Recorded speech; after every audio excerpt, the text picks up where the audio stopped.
Let's try that again. Hey everybody, now that my mic is not muted, good to see you. I was hoping to go on for a stream tonight, and then I was looking at Brad Junswick's channel, where they were streaming Nausicaa, the Valley of the Wind. Let me just give them a little shout out. Let's see. S.O. Brad Junswick.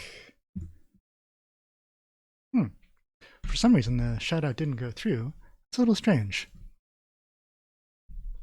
Let me just check if my other commands are working. Uh-oh, I think I need to like reboot my chatbot. Quobot, why are you malfunctioning? Let me just start that back up.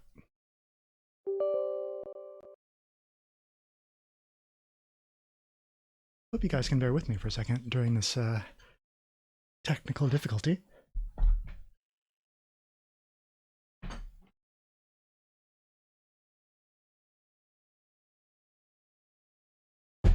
In the meantime, while that's rebooting, I can just show off this piece that Helofia and I made. We got to have a like double drawing stream this past Friday, I think. You can see the ring light in there, but I was really happy with this one. So let me see. My chatbot is back up, but oddly it's not happening. You know, I mean, I streamed for a long time before I had a chatbot, and I'm not gonna.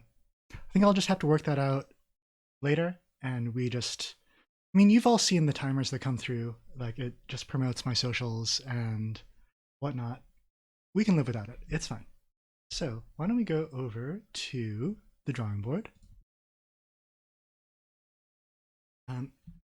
After stream, if you're part of my Discord, oh, thank you, Gal, for taking the part of chatbot. And I have a question. Would you rather be addressed as Gal or Rib for today? So this is what we did with Helofia last time. And after stream, I was pretty unhappy with like this central Ranma face that I had drawn. So I whited this out and then redrew all this part. Oh, so Rib it is. Because I liked the rest of the things that I had drawn, but this one like looked pretty off to me. Like I was kind of like the dog in the science fiction thriller who like barks at someone they know is an imposter. I was just like, oh my god, that's not Ranma, and I was like barking at my drawing. So instead of barking, I just like got in with whiteout and redrew this. So this is going to go back on my wall.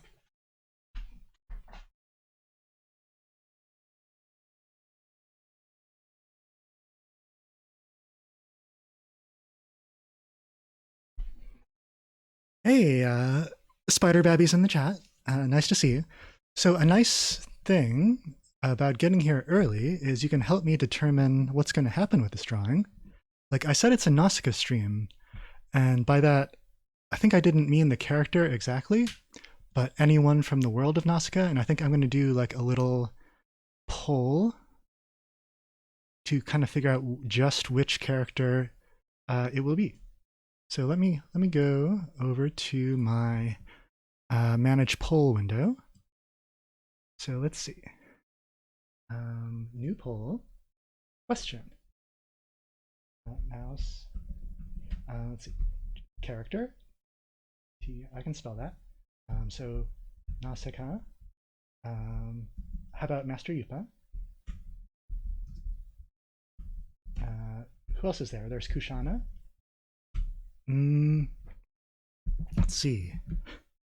Who else is in Nausicaa? There's Mito, the old guy. Or I could draw a like a god soldier. Maybe I could. Well, maybe that's not its own thing, because that could be like in the background of a Kushana. Let's try it. Okay. And Mito, I'm going to say Mito and village elders. Okay. So, and you can use your chakra to help vote. And this is going to be just a 1-minute poll because we should really get pencil to paper soon. Here we go. So the poll is starting. So if you go to your chat chat bar. It should be at the top there. So let me see. Oh my god, the Kushana Eboshi girl bossing would be unstoppable. Yeah, Quobot's a little sick right now. Looks like Kushana is jumping way ahead with a vote for God Soldier. I mean, those characters are linked, so maybe I could combine those somehow? I mean, I shouldn't influence the voting while it's still active. I should wait for polls to close before I give comment.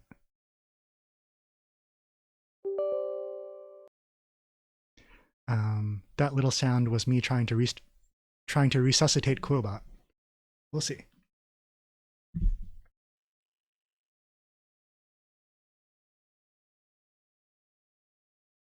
Okay, there's just a couple seconds of the voting left. Oh wow, Kushana and God Soldier are tied, so I think we're gonna have to draw both of them. Yeah, I was just over in Brad Junzuk's stream watching the end of the movie. I was having dinner, and then I realized Brad was on, and I just saw the climactic scene with Kushana and the God Soldier, and I was like, oh my god, guys, I think I heard this scene was animated by Anno of Evangelion fame, because the man loves a melty giant. So that was like perfect to be able to see that part, and that'll give me a good mental image reference to do this drawing. Okay, so it's the third time I've tried to restart my chatbot. It's not happening. I'm just going to say goodbye to that. Okay, let's concentrate on the stream. So let's see.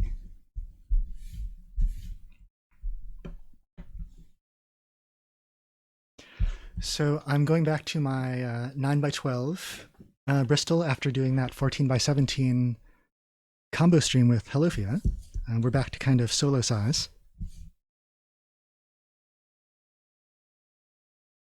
So let's see. I mean, right now this is just sort of like dumping the image out of my mind, because like we were just watching the movie, so I'm just getting like a handle on these characters. Like here's Kushana, she's doing a girl boss hand, like go forward, my God Soldier, and I think she was like standing on top of a tank.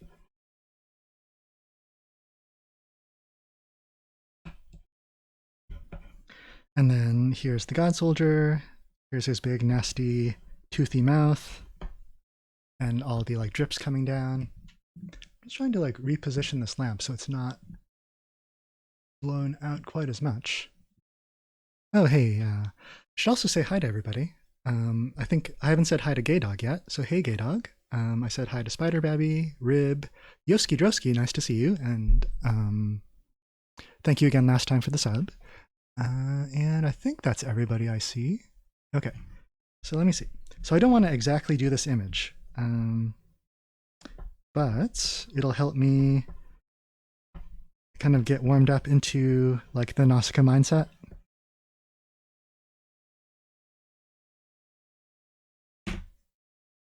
All right, I'm gonna. It's all right.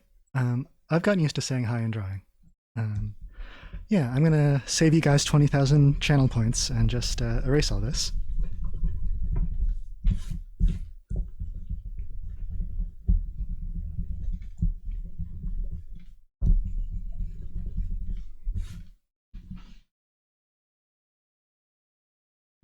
Here we go. Trying to remember to use this brush for the eraser crumbles, because it's possible we might be doing color later. Uh-oh, now is my camera frozen? My god. Let me just unplug my face cam and try to plug this back in. This is a very troublesome stream so far. Plug that back in. And let's see whether my face cam will return.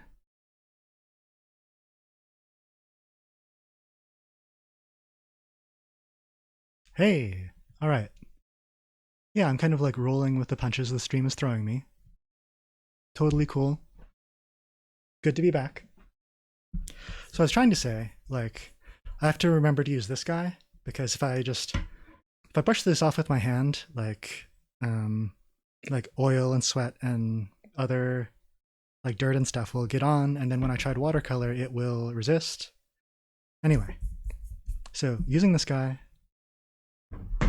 let's see. So we could, the thing about doing it this way that I'd done before is Kushana's like super small. She'd only be like 1/24th of this whole image. And since it's like supposed to be a drawing of her, let's try to make her a lot bigger. So we could do like a similar image and just kind of like move in.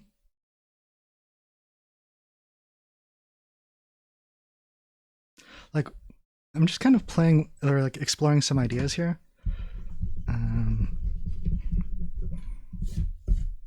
Like, what if, like, I was about to draw the God Soldier up here, but then I think I'll have him go off the top of the image to make him look even larger. Like, there's more of him off frame. There's his eyes, gross teeth. So what if he's doing, like, his hand is like here, and then she's like standing like that? That doesn't really happen in the movie, but it's plausible that it might.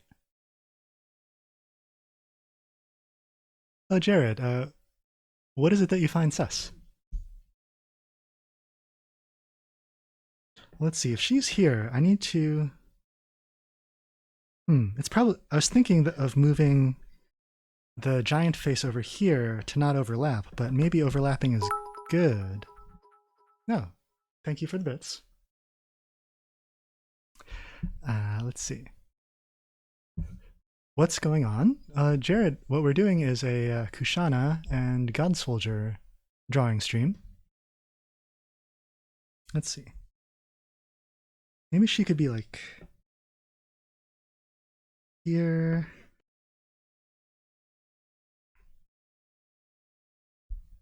I almost want her to be like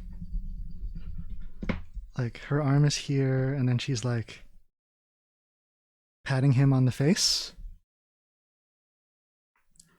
And then here's his eye with a big reflection in it.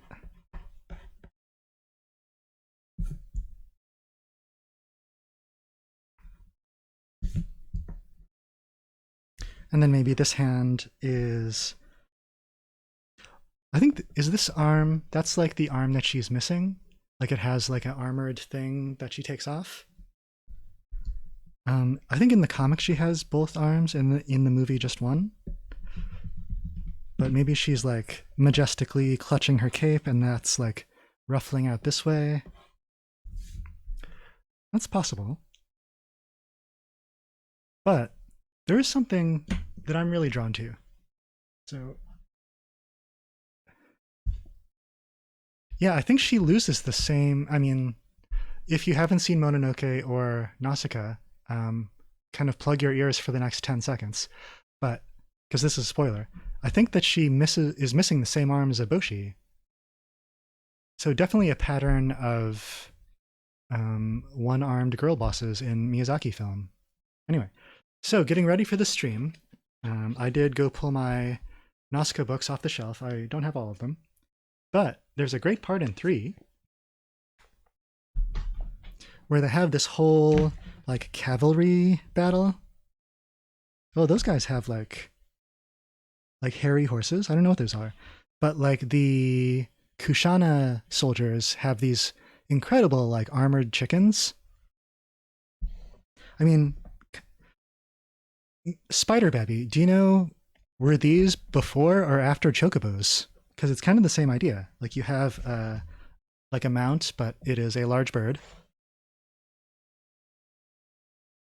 So I was kind of thinking, I want to get those steeds in.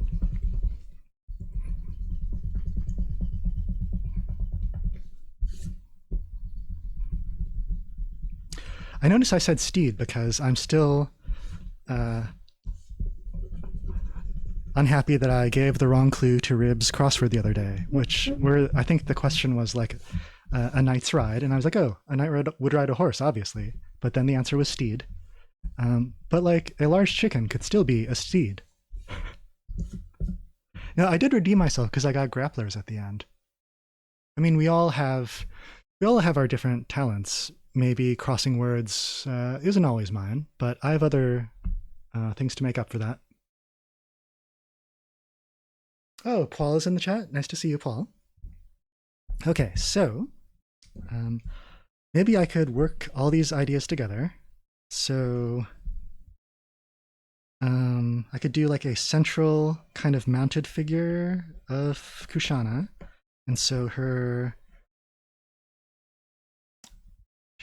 kind of hips would be here, and then her kind of rib cage and shoulders are here, and then she's like, what is the preposition for how you're on top of a steed? You are aboard? No,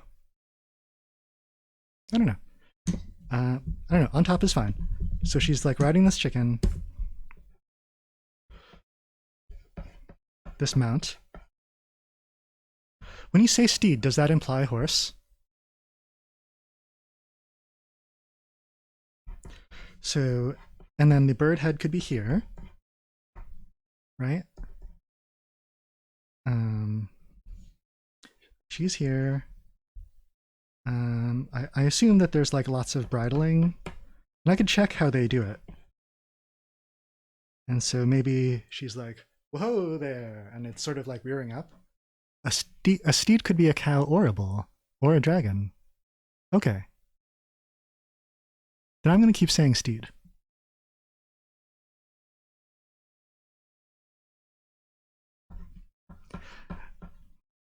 So her other hand is like pulling up the reins, and then her cape is flapping majestically out this way, right? And so let's see, this giant chicken steed is on the move. Let me just like think about which leg goes up, because it'd be like running, and I did not. Sometimes I get too involved. Spider Babby, I didn't see the chocobo facts.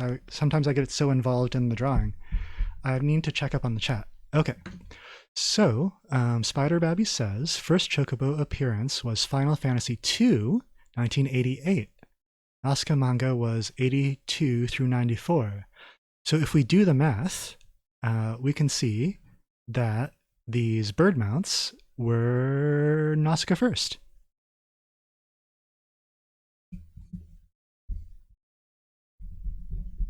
And I'm not mad at chocobos. Like, I would love to have a decades-long series of Nausicaa-based JRPGs, but since those don't exist, we do have the Final Fantasy series. Your Spider Babby's mad. Okay. Let's put... I think this leg is closer to us. That would be the right leg of this bird steed. So it's like running. So the other leg is correspondingly going back. Let me think. How would that look? Like that? To think about where that leg attaches. Maybe this one's too high up.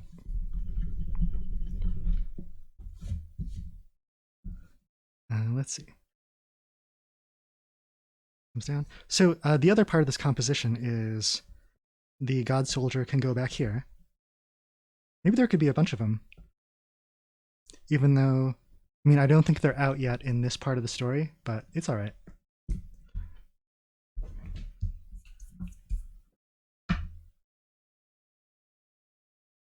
Okay. Oh, Hen of the Woods, Mushroom is now following. There was a weird line break on my alert. But Hen of the Woods Mushroom makes a lot more sense than what I was trying to make out of it. Oh, Kate, you're here. This is my wonderful life partner, Kate Shapira. And it's lovely that she's in the chat. Let's see. So, to catch you up, Hen of the Woods Mushroom, we're drawing Kushana of who's like the, well, you know who she is. She's the like antagonist in Nausicaa. And let's see, her face is going to go there, and she has like a helmet that's like open. I think there's a pretty good picture of her here. I've got a reference. I'm always shy about like putting other stuff on stream. It's fine, because I mean that image is awesome. We'll see what I can come up with later. So I'm going to look at this to know how to do her outfit. Lots of little scales, some sort of like, I don't know, what is that called? Like a bandolier or sash with pockets? Okay, so let's see.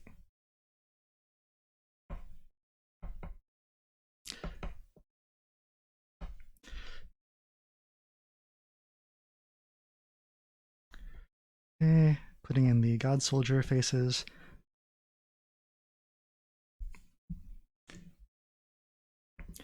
And I was figuring out, let me see, the neck sort of makes like a big S curve here, then attaches to the body. So let me think. So the rest of the chicken would be there. Excuse me. So that leg comes down, that leg goes up.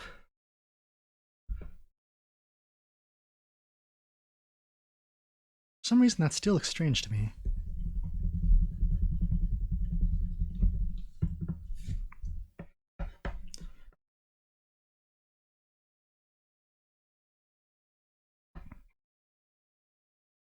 There's like little stirrups and like a bird saddle. Gotta make sure to do that on camera.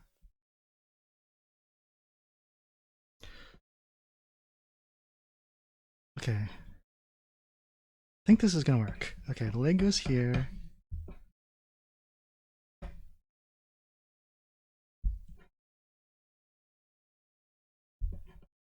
The other leg would attach here, and then I'm just like running into problems where like these legs are getting tangled up, but I should just draw where they would go.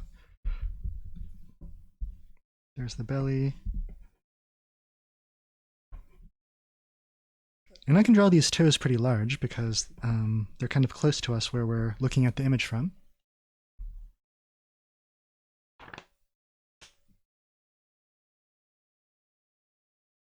All right, yes, I just had to check. They are indeed 3, because like birds have so many different feet. It appears that these are 3 in the front and no toes in the back. That's a good question. Is there something... Rib is asking what in universe these birds are called. I don't know, it's just, they're just saying like armored cavalry. I don't know if they have like enough consideration of these bird beasts to name them something. Like I know Nausicaa has her 2 birds at the beginning that she hangs out with. And like when she like meets up with Master Yupa at the very beginning, she has her 2 birds, or maybe those are Yupa's birds. But it's very cute how they sort of like beak onto her arm in a soft way. Okay.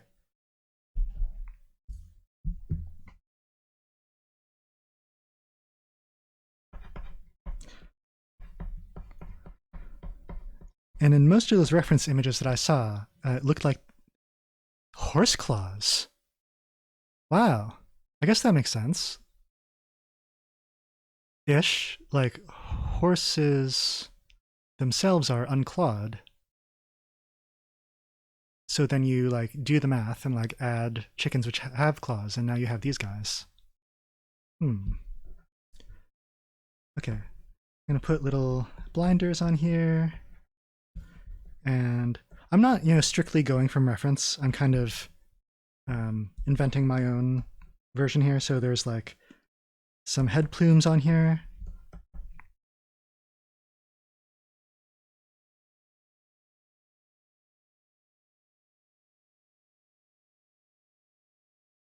So I think this part would be armored, but maybe the beak would be open.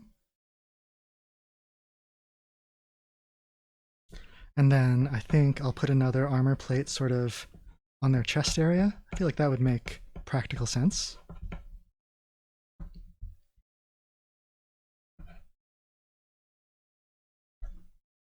Okay, so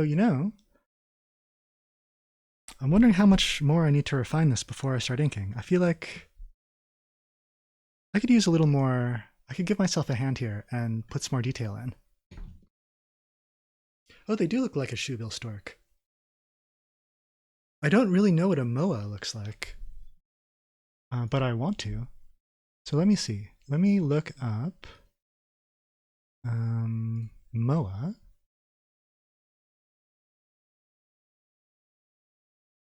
Let's see, where is my window capture? Let's see what's going to come up when I do that. Okay, let's bring this up. There's Kushana. Here's an omu omelet. I just got really hungry watching the movie a minute ago. I was thinking about getting one of these. So let's look up. Oh, I see. They are.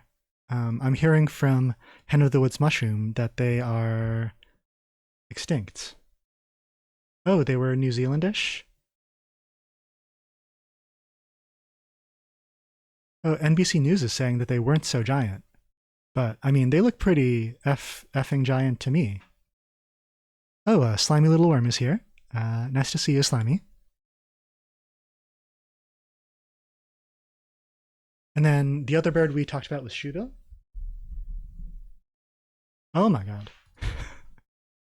Wow. Okay. Yeah, I think I got really a big shot of adrenaline just when that bird popped up. I kind of had a little bit of a flight response. So I'm going to try to harness that energy and just help me move my pencil around a little faster. Okay, here we go.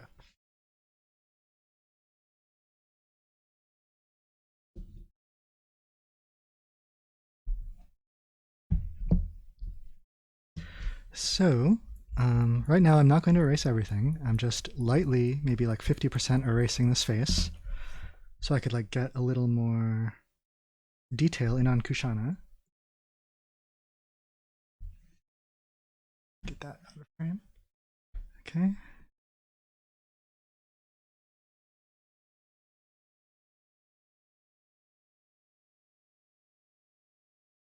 Then we have her like fiery hair rising out from behind this kind of armored tiara that I see her having. Looks like it just fits on top of the head. It doesn't go all the way under the chin. Wait, Paul, there are some shoebills in your city?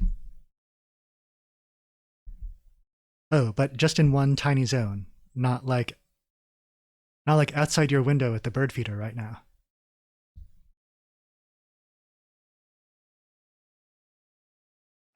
Speaking of which, I hung my feeder maybe a week or two ago, and it always takes a little while for the birds of Providence to like find them. But finally, they have, and today there was there was a purple finch, there was a chickadee, there was a junco, there was a mated pair of cardinals. So Monsieur and Madame Cardinal were there.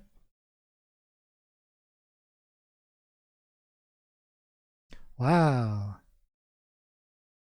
I would love to see a bunch of shoebills in a canal if I were using binoculars from a distance. Oh yeah, Jared, the chickadees here are so bold. Like, when the feeder is empty and I'm out with like the bag of sunflower seeds, topping it back up, they will sit like a foot away from me and just like stare.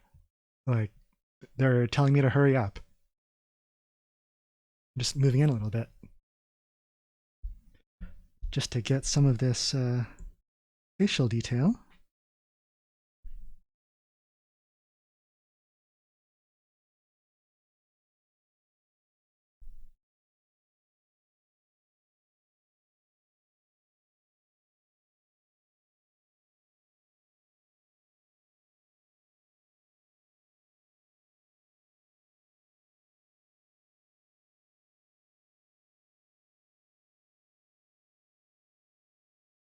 Trying to fix that nose.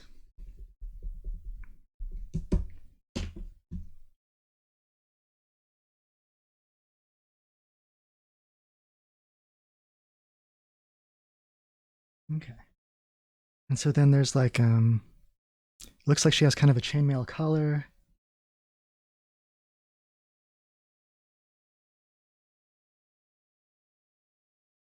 Or like a chainmail turtleneck.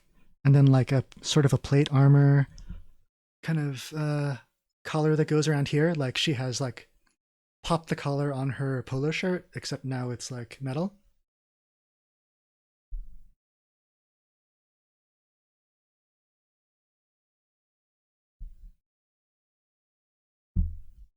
I think what's happening with her mouth doesn't make a lot of sense.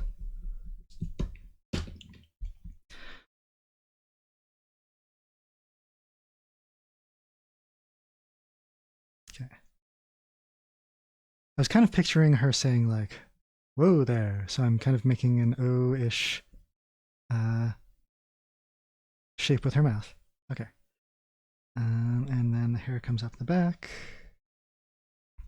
I do want to work out some more of this like hand detail before I go to ink.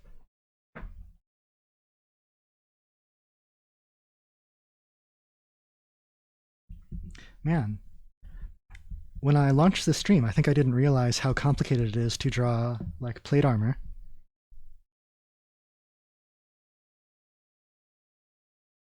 Let's see.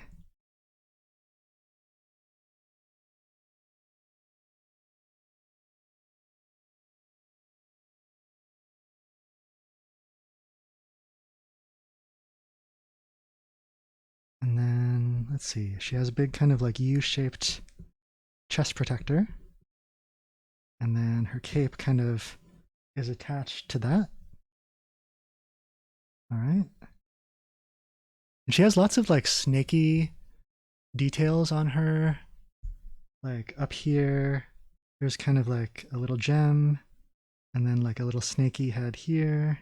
Oh, or a snack, I should say snack. There's like a little snack there, and then another snack there.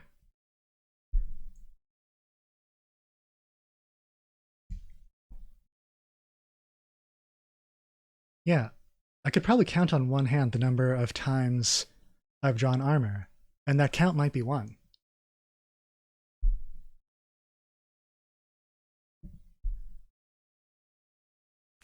Oh, Rib is saying armor? Hardly even know her. Wow. Well, keep the jokes coming, gal.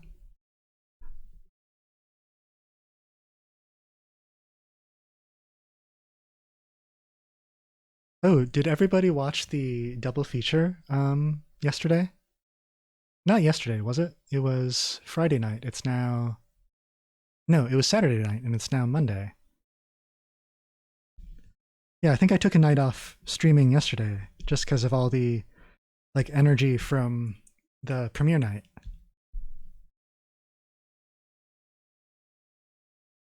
And I was like so excited about those characters. I was like, man, I just want to do more Mononoke Akira drawings, but maybe it's better to give all of those guys a rest for a little while if people are a little bit Mononoke'd out for the time being.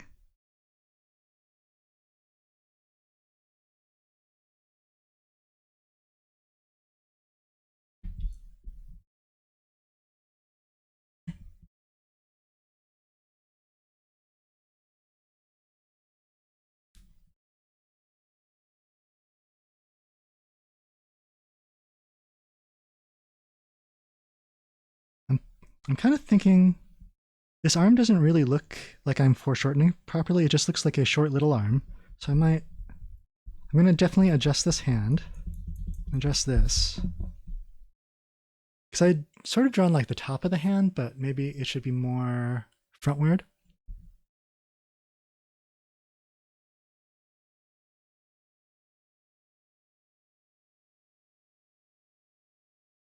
Oh, Yoski's ready to do more voice acting work? Yeah, you were great as Moro.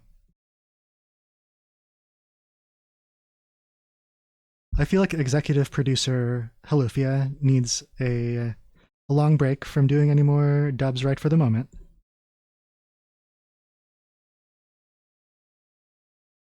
But that's not like the only place to voice act, would it?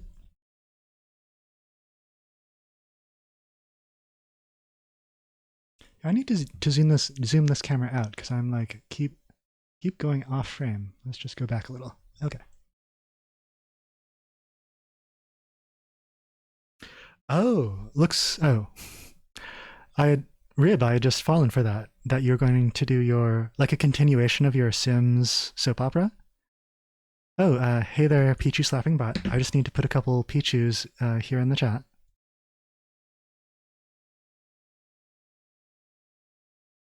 Wait. Okay, I just have to scroll down in my thing. There we go. Perfect. So then it looks like she has kind of an armored skirt. So then these are a bunch of overlapping like scale mail pieces.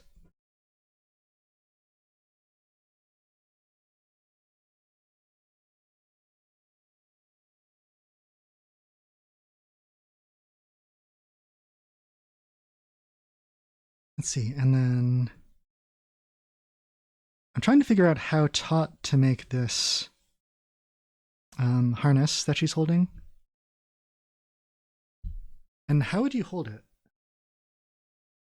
Like, I would almost want to wrap it around my hand, like almost like dog leash style, where you put your hand through the loop and then like hold the leash part.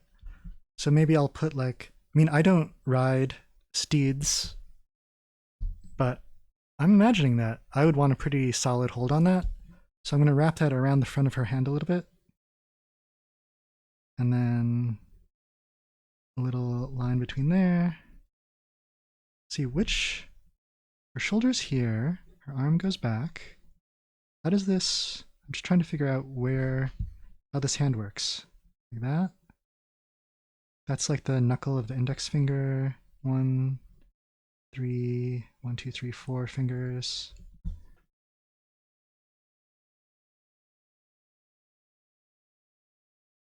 Oh my god. I would love to see Halofia do live action Les Mis on like a parade float.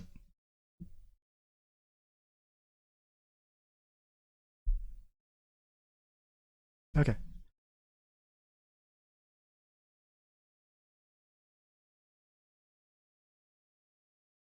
So this goes back. I think a lot of this might be behind chicken feathers.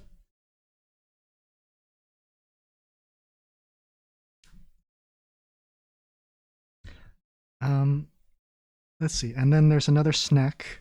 She has this like chest plate armor here. And then there's like a snack pattern on it. So we're just going to do this like serpentine line up and down. And all these like armor details, I'm just going to repeat them on her mount. So this one has like another snack here. And then the same snack that's here, I'm going to put here.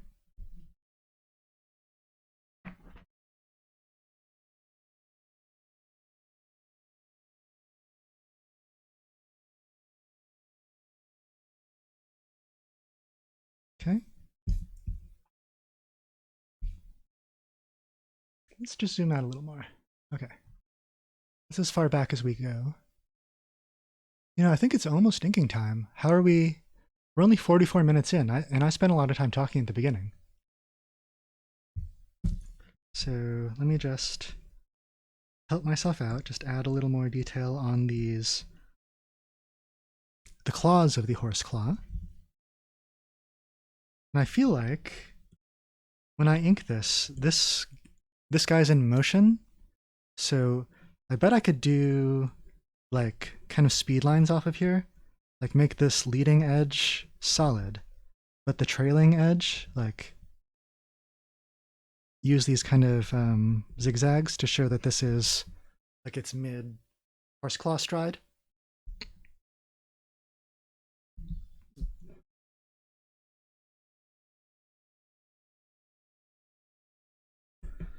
Okay. And then let's see. And then I'm just checking out her armored outfit. So it looks like the skirt comes down, then there's these like knee pads. So we'll do that. Okay, so Hen of the Woods Mushroom, have a good time playing ping pong.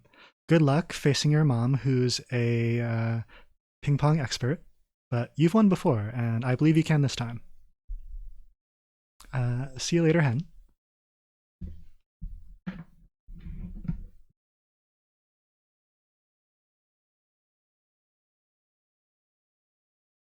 And so I think back here, so like this could be like speed lines. This is solid.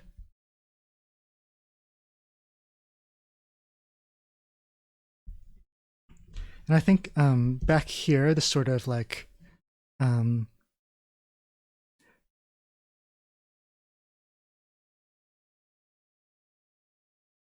thank you, Paul. It's nice when it takes shape early on. Oh, I really need to like put in its tongue just for the accuracy.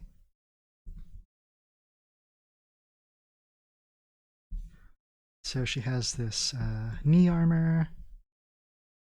I assume that she would have stirrups, right? Just going with the like cavalry theme.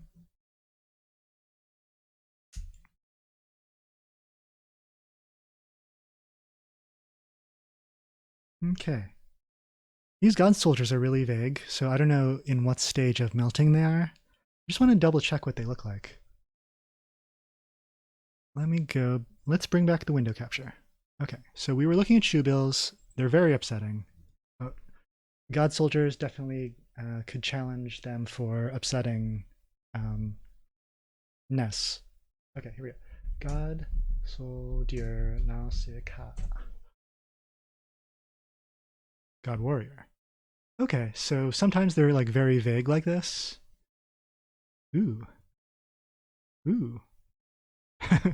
Okay. Ah. I should stop looking at these before I gross myself out too much. Okay, guys, don't look at this. Let's put this away. Okay, so let's ink it up.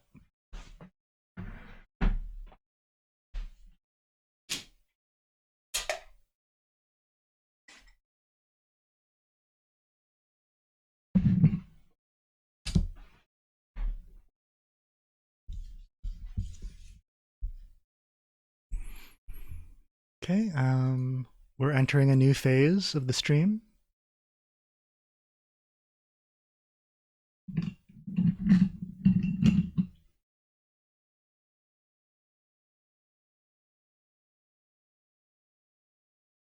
I think I really do want to color this one. I really do want to color this one just to show like her like golden armor and the like that like rich red color that the god warriors are.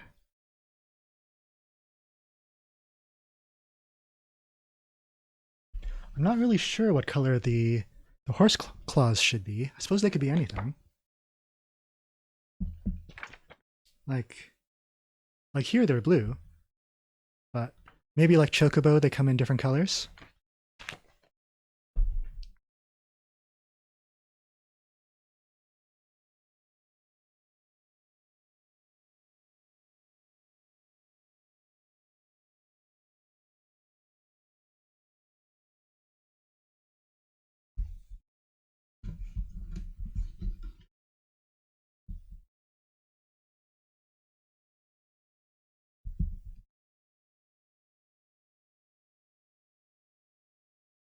Dark to black feathers that cover their bodies. Okay, that makes sense. Like I feel like in a lot of stuff,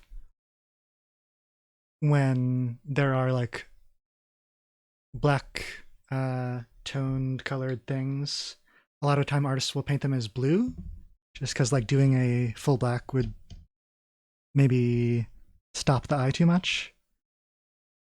Like when people might draw hair, like especially in the 80s, they would draw like dark blue, or like they had limited colors, and so they would put like blue parts in the hair. I don't know. So dark blue chicken, almost black.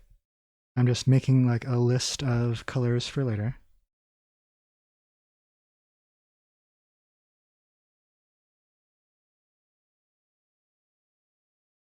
It's going to be kind of interesting to have like blue shapes in the front of the composition, because usually those would recede.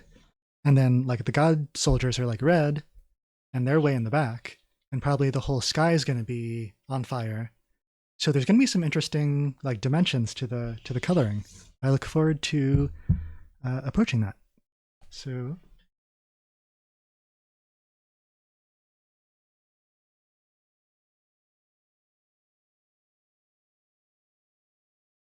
oh, horse claws are very fast. That is information we hear.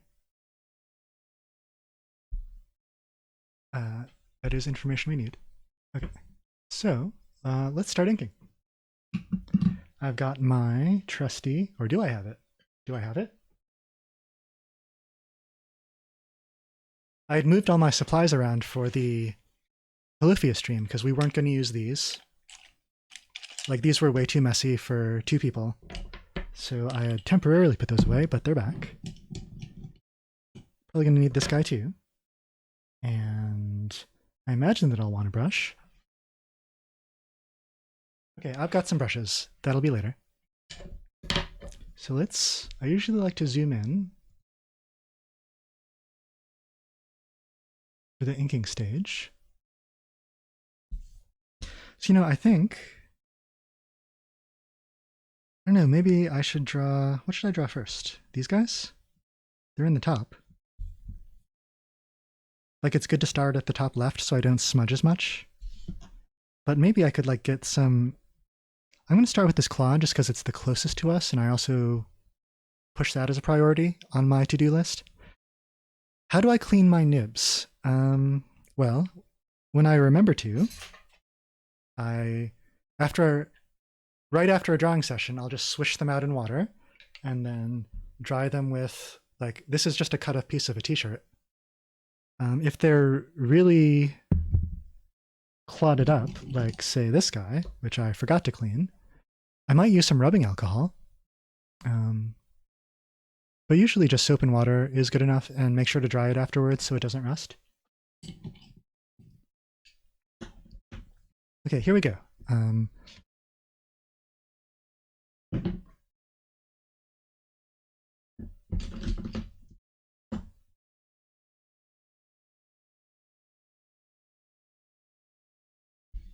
Okay.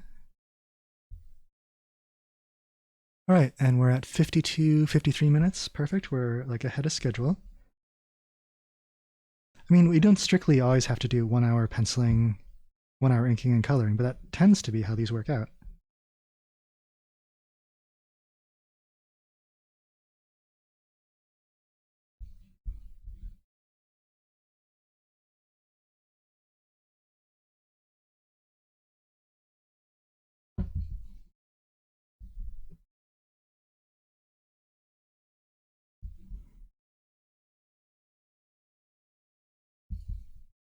I feel like I need to make this line a lot heavier since it is like closer to us.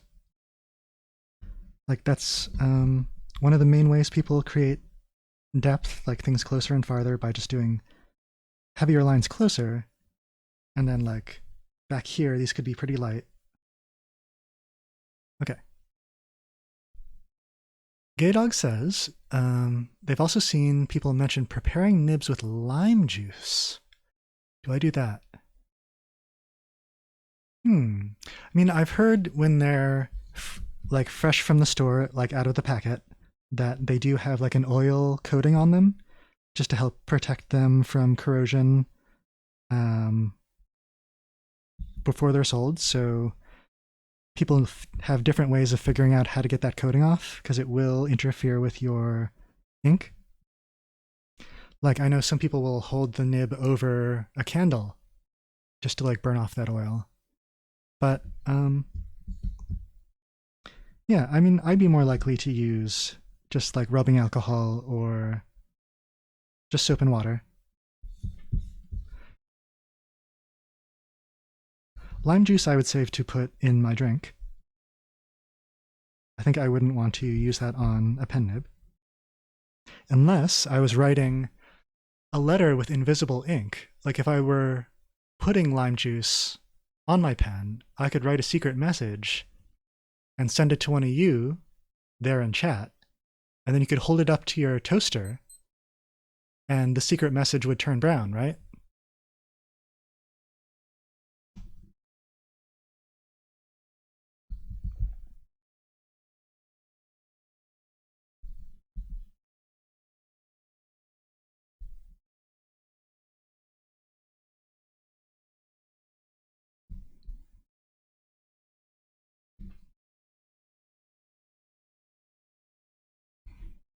Okay.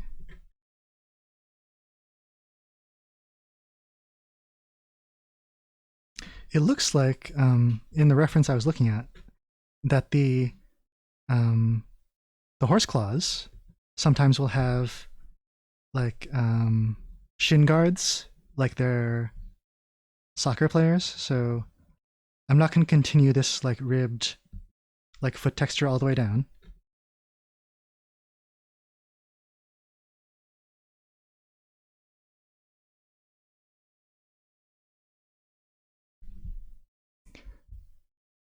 Oh man, drawing this like chicken foot is kind of making me hungry. Like they can be pretty tasty and satisfying to chew on. Hmm.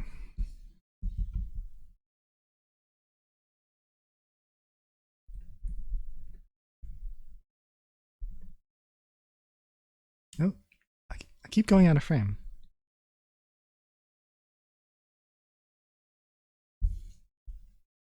Let's see. So then, I think this top part of the leg is more exposed. I think her. Trying to figure out this, which thing would be in front? I think her foot in the stirrup would be behind this, wouldn't it? Or in front? No, it'd have to be behind, I think. Just gonna draw these feathers where the leg makes contact. Okay, Rib, have a good lurk. Hope to see you later.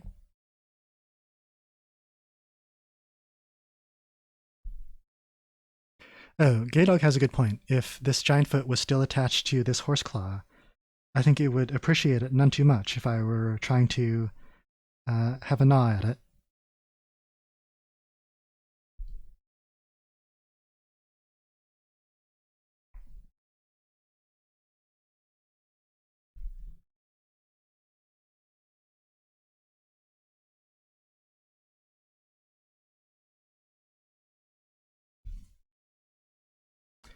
So I feel like I could just sort of work my way up here. Like I could start with this foot, then work up here, kind of migrate my pen generally up in this direction.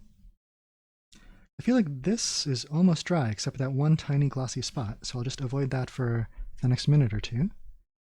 Let's see. So the stirrup goes like over her. I mean, I feel like real armor heads would know the names for each little piece. I'm just going to call this an armored shoe.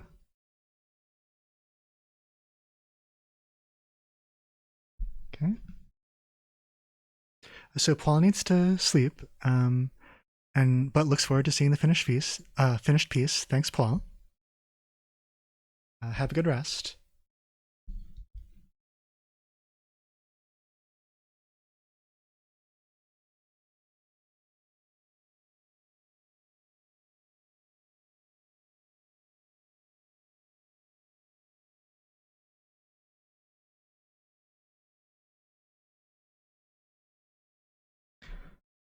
I feel like, I don't know. I was about to say I feel like the key to armor is just drawing lots of plates, but this is also the first armor I've ever drawn. Looking a little clunky. I may need to make some corrections in there.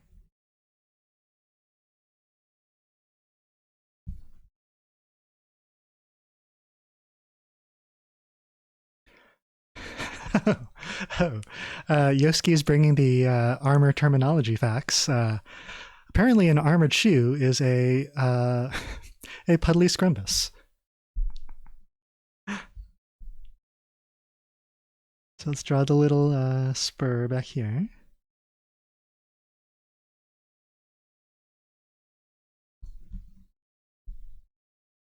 Now let me think. Kind of want to do a little bit of this area before I do the skirt. Let me just try to do...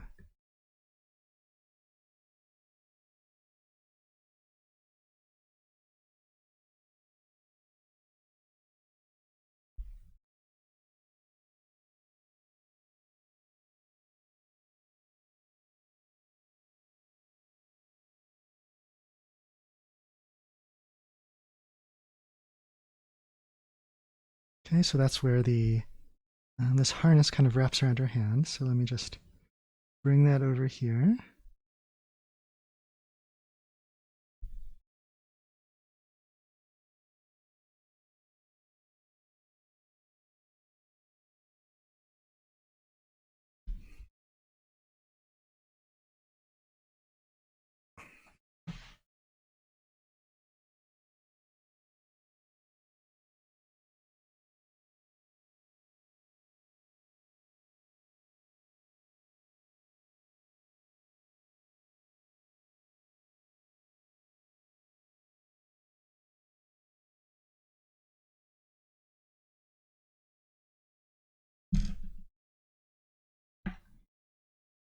I feel like to make it look practical or look like something she could really wear, like there are the plates, but then there's like gaps in between, and then we might be able to see like a little peek of the chainmail layer underneath. Yeah, I think putting in more sections would give her more like points of articulation, or like places where she could bend. Okay, so let's have this majestic ruffling cape.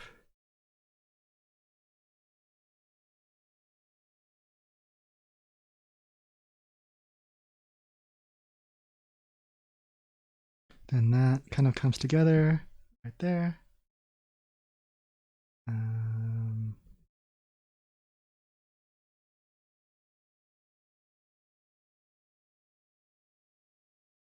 Let's see. The reins go across to the other hand.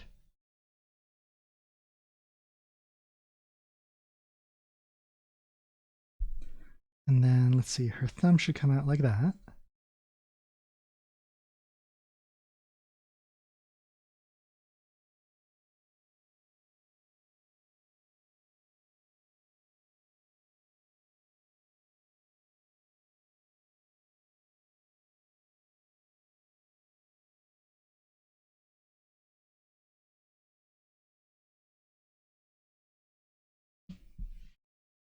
Oh, looks like we have a new chat participant.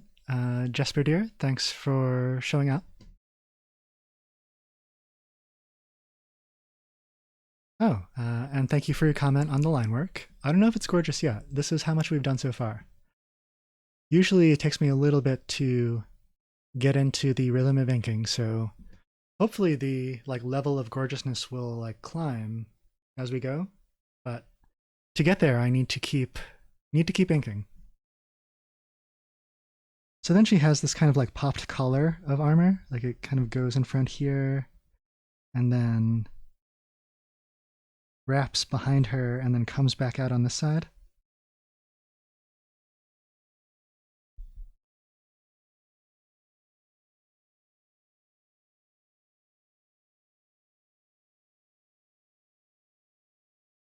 Let's see.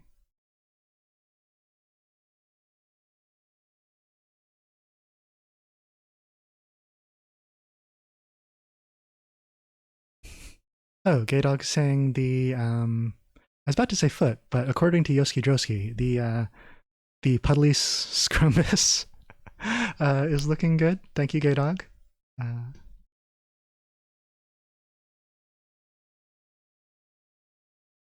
Yeah, usually when I start inking, I'll kind of try to begin with more forgiving, less critical parts, like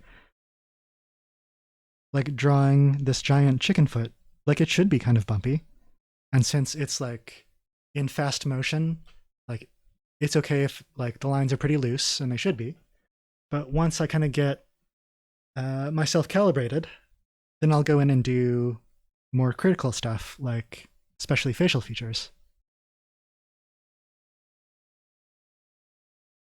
Let's see. So let's work on this armored chicken for a minute. So let's see. The harness attaches here. And I'm kind of just like echoing her shapes on this. Like I assume she would have her special like royal horse claw that's just hers.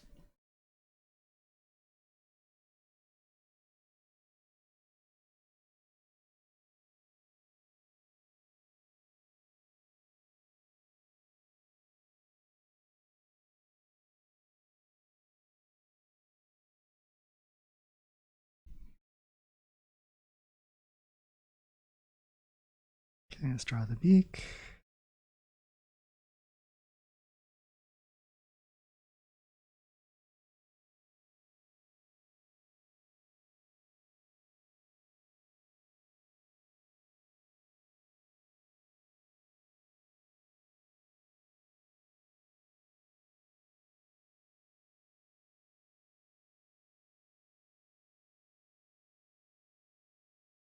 Now I'm just adding like a little tongue texture here. You know, maybe I was kind of wrapping lines around this way, but should the texture of the tongue be more in this direction? I don't think I can do both. And I'm just going to keep going with the one that I started with.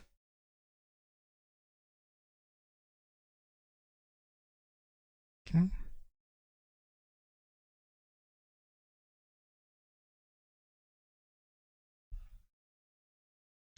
Put in the horse claw nostril. And then whenever I draw something, I usually like to do the same thing on the other side. Now I feel like the beak texture, it should sort of like follow the larger shape here. So these are gonna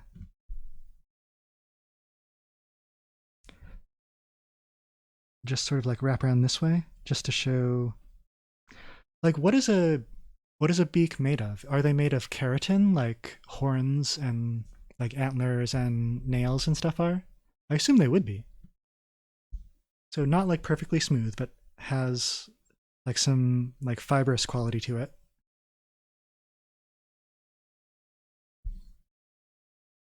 Okay. I'm gonna put like blinders on here, just so they don't get startled by things from coming from the side. Okay.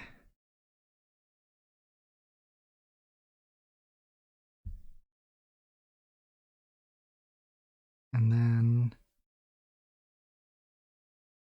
drawing some sort of like eye reflections, leaving some white parts.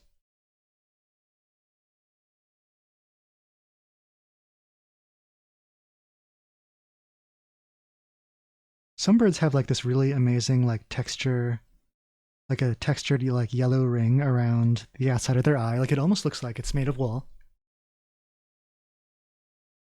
So I'm going to just add that.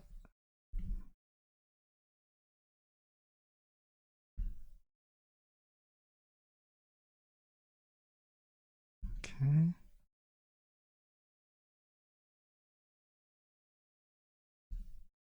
I don't know that I love that shape that I just made. Maybe I'll stick with the bird head. I was going to like have the armor go out a little more, but if I'm going out, I should like really have it extend.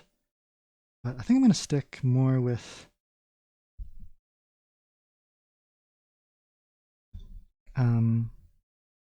going along with the shape of the bird skull. And it's all right. Whenever I do something wrong, I just always will draw the correct line right away. And I'll be able to fix this up later with correction fluid. Okay. And then I want to put in this sort of like feathery, like plumed headdress thing.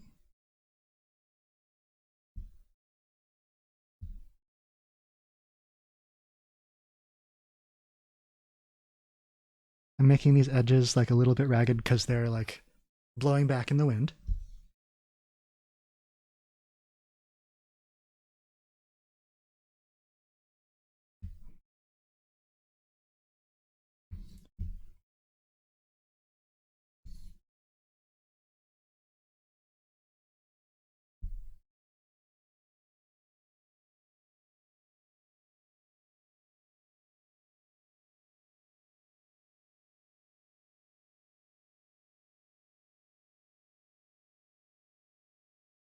When I do this, I have to remember to make her lines like overall like a little bit lighter, just because the head of this horseclaw is closer to us, and so I'm going to try to emphasize that with heavier lines, and so a little lighter each kind of step that I move back.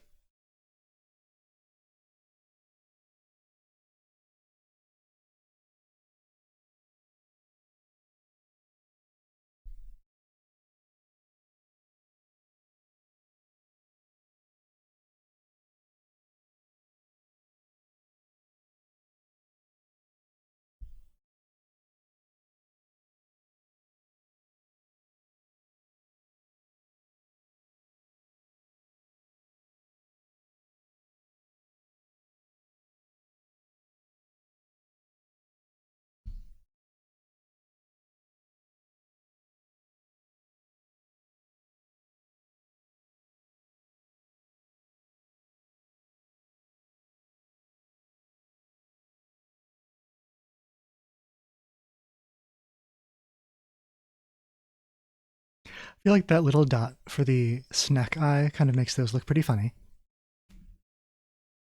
It'll just be like a fun small detail for people who spend time looking at the minutia in this image.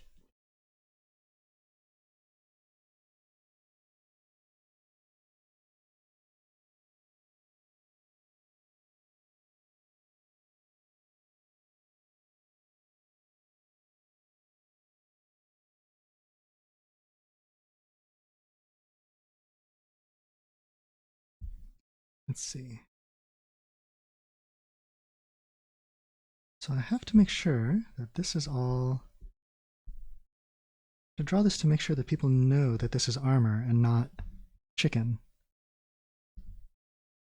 I'm kind of like adding some scuffs. All right, and then just making like a different texture for this like feathered area.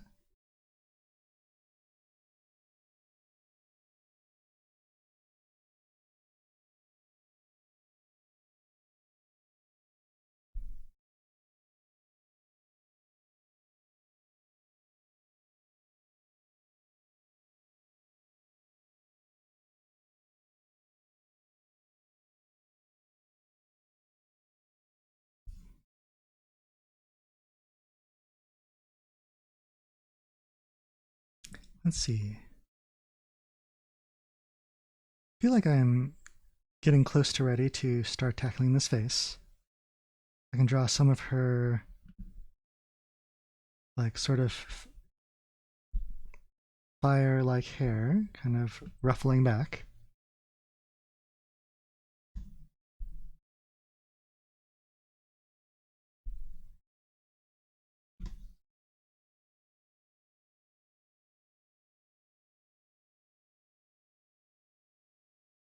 Right. I really want to look at a reference just to make sure that I get this face right. Okay. I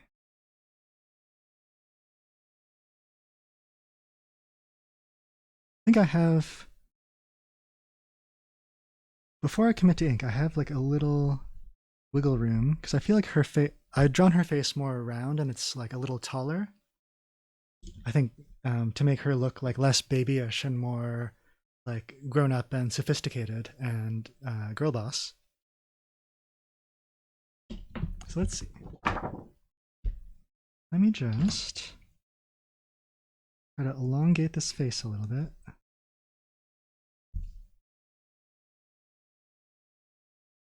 And then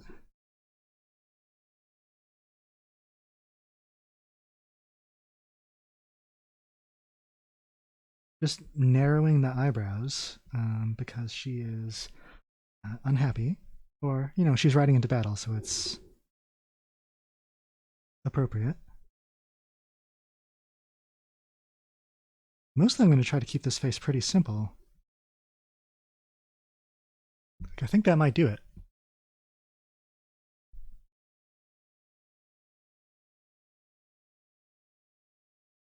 Okay, so far I've been using this G pen for all these lines, but I'm going to switch to this Maru pen just for this detailed part. Let me see. Let's move right in, just to make this even more dramatic. But going too far, it starts looking like a little pixelated. I'm going to scoot back a little.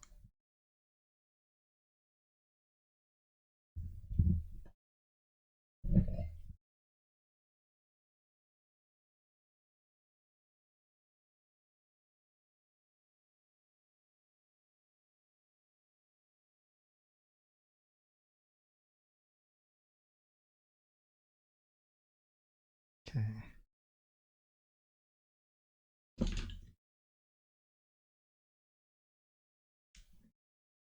Since I'm starting a new pen, I just had to like wash it out and load it with ink and run it on like a piece of scratch paper over on the side just to make sure the ink is flowing. Okay, it's good.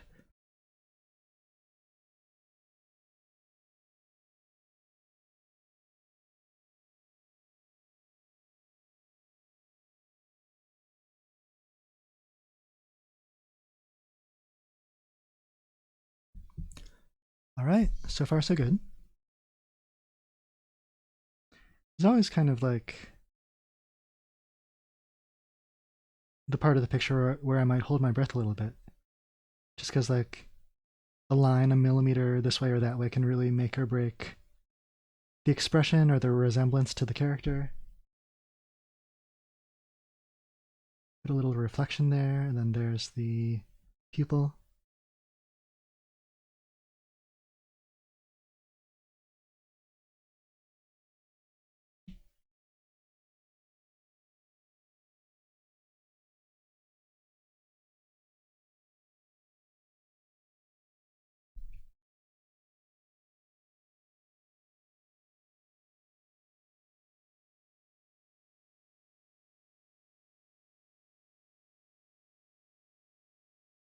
Trying to like get through this using as few lines as possible.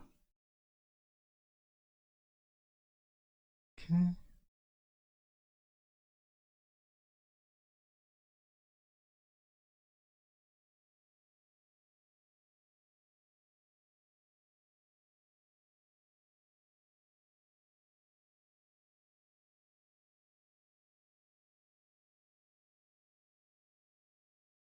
Okay. I think we did it.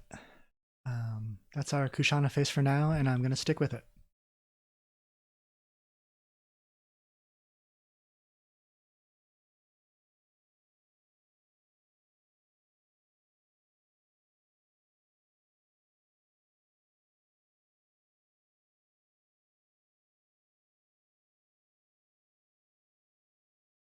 Okay, now that we're going to be making like broader strokes, let's move this back some.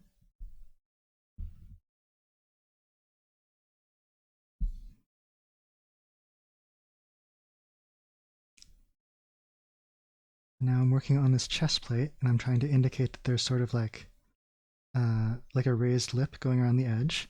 I'm not doing the full line, I'm just doing a bunch of dashed lines that kind of suggest a continuous shape there.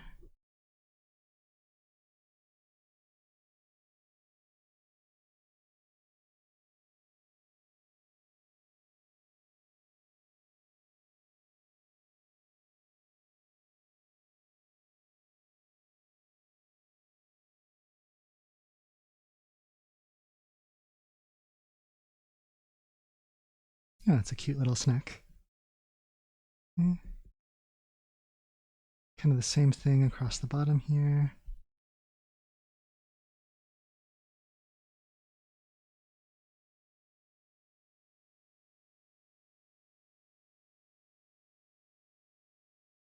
All right, and now there's kind of just a steed-sized version that goes in front of the chicken here.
I'm trying to like apply the same sort of idea to like the curvature of this snake, which I can do in more detail because this is a little smaller and farther away. I couldn't quite accomplish that. Maybe I could get a little suggestion of it, but I think I'm not going to do like a closed line on the bottom. I could do it on the top.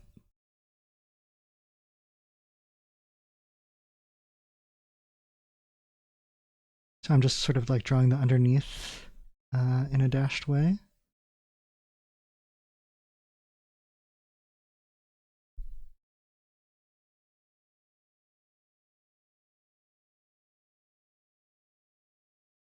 Well, hopefully when I erase these pencils, the effect will become more apparent. This is sort of like a bas relief on here. Ooh, I should have dashed that. All right, I can do whiteout. All right.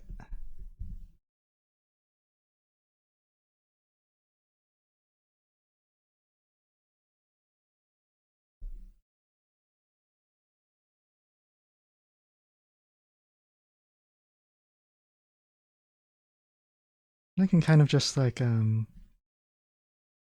some decorations in between here.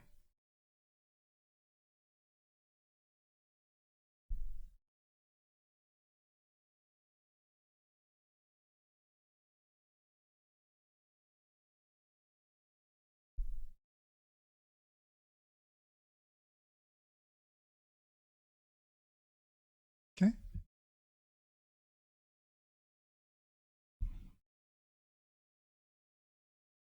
I think the goal is just trying to like add a little sense of the material, a little sense of the texture, and maybe if I make it look a little more weathered, kind of adding to the believability of the image by making it look a little worn or used like it really has ridden into battle with this. Okay, so this side of the cape is here. And I feel like I should. I'm wondering how much of these feathers do I want to draw? Like, do I want to draw little rows of this all the way down? I kind of don't think that I do, because I know that I want to draw the scale armor where I definitely will have to draw like rows overlapping. So I need to get across that these are feathers without drawing every single one.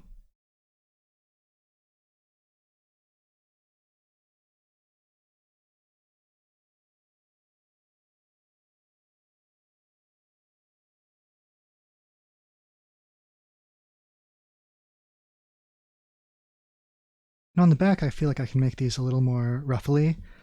Like, imagine if it were like riding into the wind. Like in the front, it would be kind of slicked down, but in the back, they'd be like shooting out.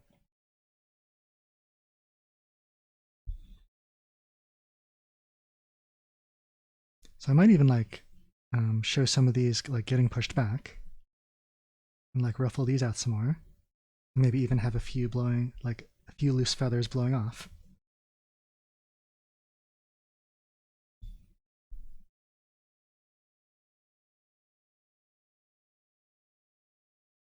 And there's the top of the saddle.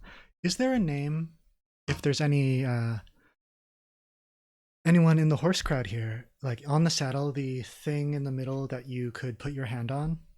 Anyway, that's this thing.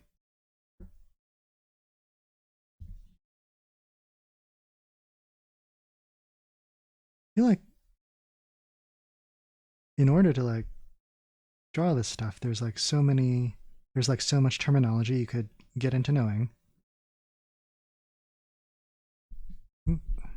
Okay, let's see.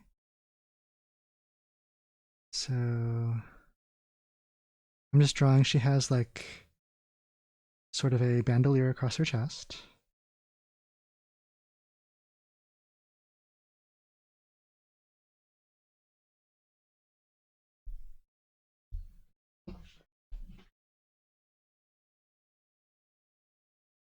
I'm just sorry, I'm checking a text. I'm just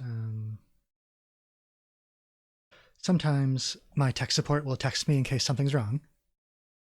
Oh, Jesper dear, I was wondering, like on the front middle of a saddle, like there's kind of a knob that you could like maybe put your hand on, and I was just wondering if there was a special name for it.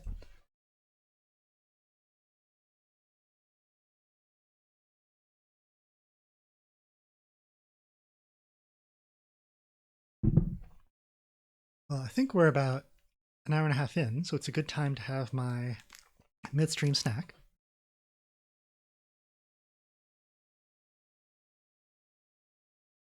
Saddle horn. That makes a lot of sense. Oh, and very cool to be a horse kid or pommel. Oh, interesting. So, wait, isn't there an Olympic event in gymnastics called pommel horse? Are those related?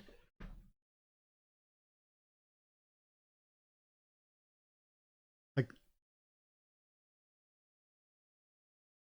is that the thing that they like sort of run up and springboard over? I don't know.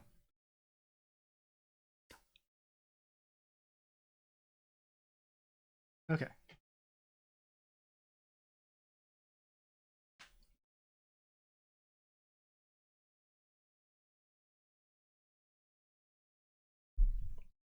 So let me see. I think that Clementine will help give me the energy to complete this.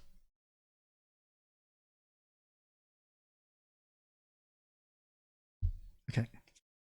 Let's see, where was I? I was about to start working on her like armored skirt that comes down here. And it looks like these are just like metal plates. So I do need to overlap these and also give a sense that they have like a little thickness. So I might try to draw like a little edge on each one.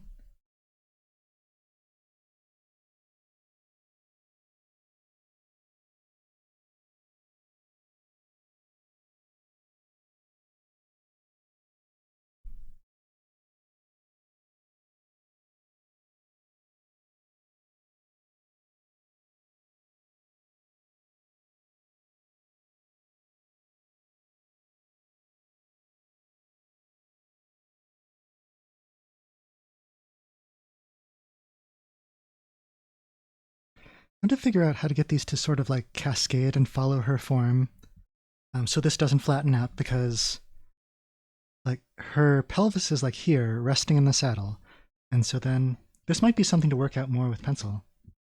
Let me just figure that out. Like if this were a cloth skirt, it would bend here, but I feel like the connected pieces of the plate armor would need to kind of flow in a similar way.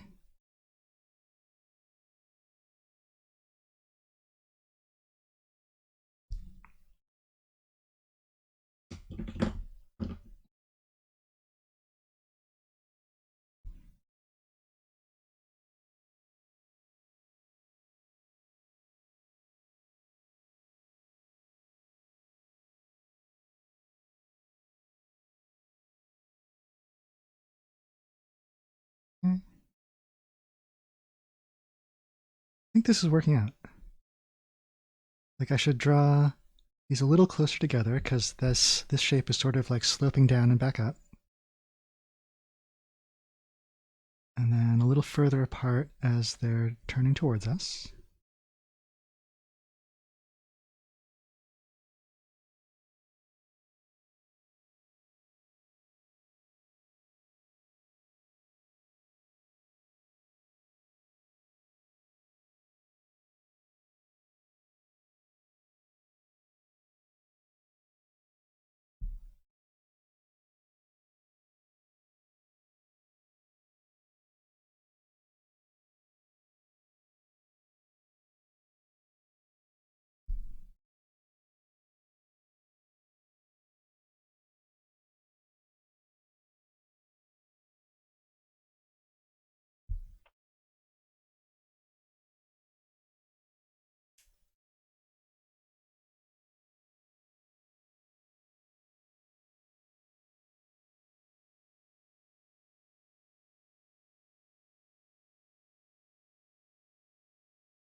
See, and after I have each like large shape in, I do want to add like a little bit on each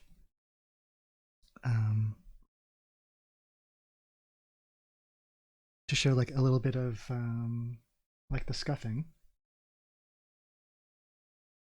I don't want to use too much ink because I do plan on coloring this later on. Okay, let's see, I think we're doing pretty well.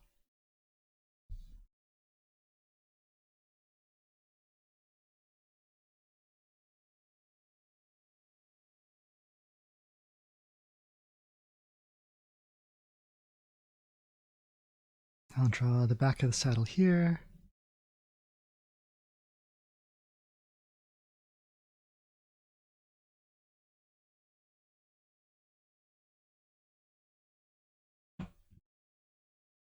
Let's see. I just want to edit my stream info because we're not actually drawing Nausicaa herself. I just want to add Kushana.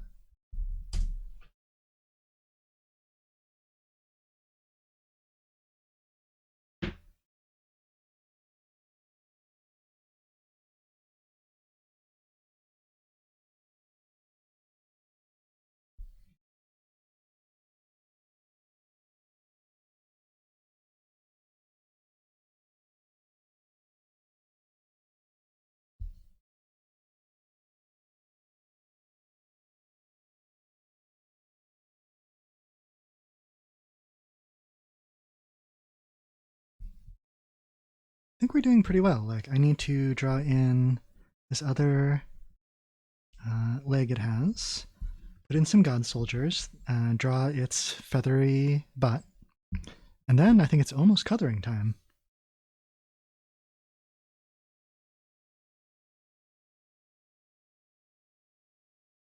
Just getting a look at the whole image of what we have so far. I'm gonna draw some of these like feathers like rippling up, and then like one could be coming down here and then going back up. Okay.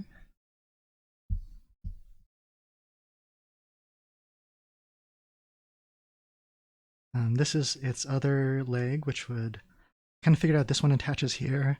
The other leg would attach here, so it would come back and then down this way.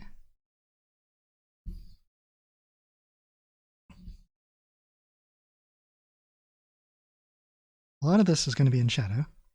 Okay.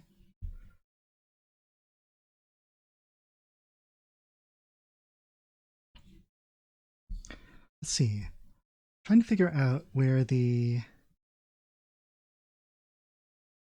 sort of like top of the wing would be. That's going to overlap this breastplate. And then I feel like birds usually have different parts of the wing. Like this part would be here, and then the flight feathers would kind of come out this way. I'm going to sort of like try to arrange them like that.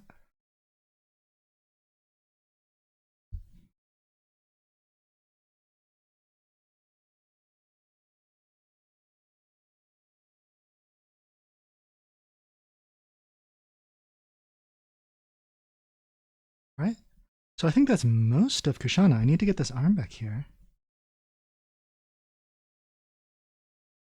And then, oh, I see. This cape flows behind her. This would be cape in between here.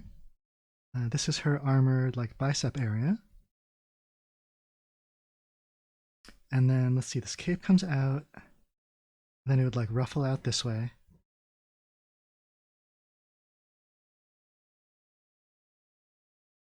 And then these lines kind of direct back.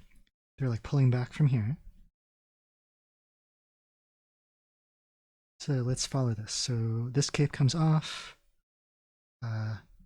flows out like that. And then the bottom of this cape, it would flow sort of out this way, and let's have it like come back into frame, then back out, have like a little hint up there. And so I can just do these kind of like loose lines of the different folds of the cape, extending out to the end.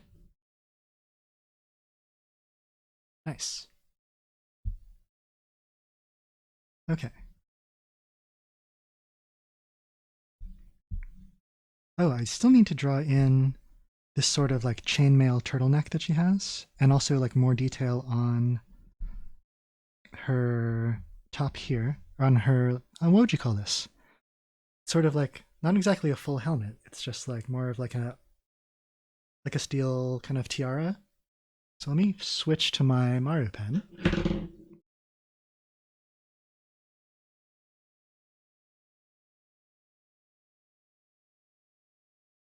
Oh, Jesper dear, you have to head out.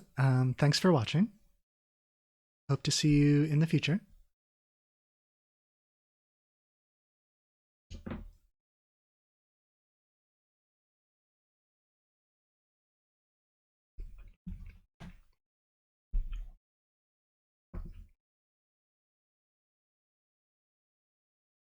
So now, I'm just going to do some more decorations on this helmet.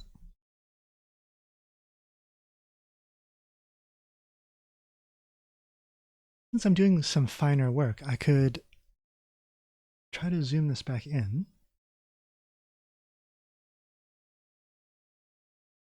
About like that.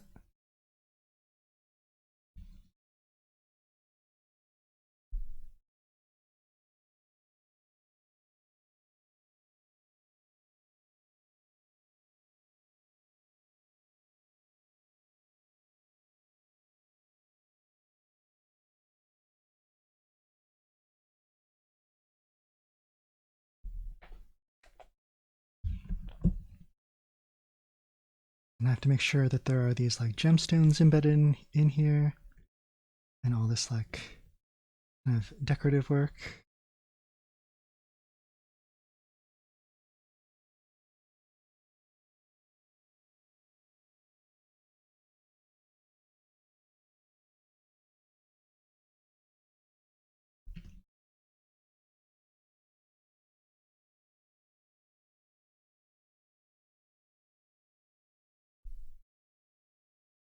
Okay, just doing the bottom lip of this helmet. Add some more kind of gems embedded in here.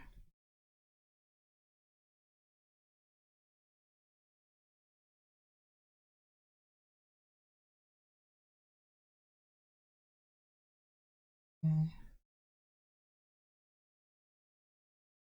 Now I have to put in this like armored sort of base layer that she has. I'm not going to draw every link, but I'm going to suggest the texture here, and also kind of bring these around to also suggest the curve of the surface.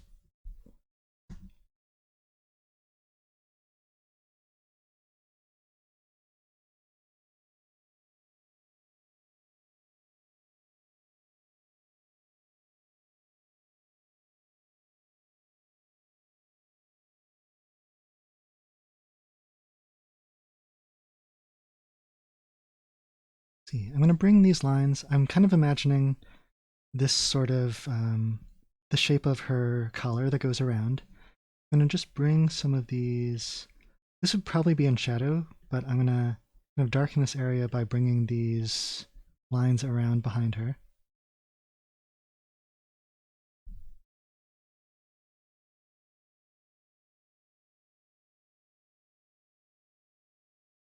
Let's see.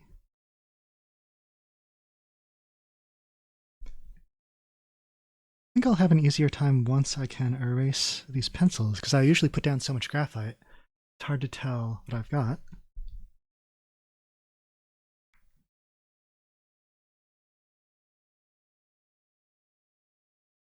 Okay. Let's see. I do need to get in and do these soldiers, so I think that should be next. Well, I should add, like, look at these giant, powerful feet. Like, as he's running, he's probably kicking up all kinds of like clods of dirt. So I need to add that in. Let's just zoom back out. Let's see, so I am going to, I think I am going to use the hairdryer on this just to make sure that my ink is dry. And that way I can erase and then add more detail. So I'm going to turn the microphone off. I'm still here, but I'll be like a foot behind me.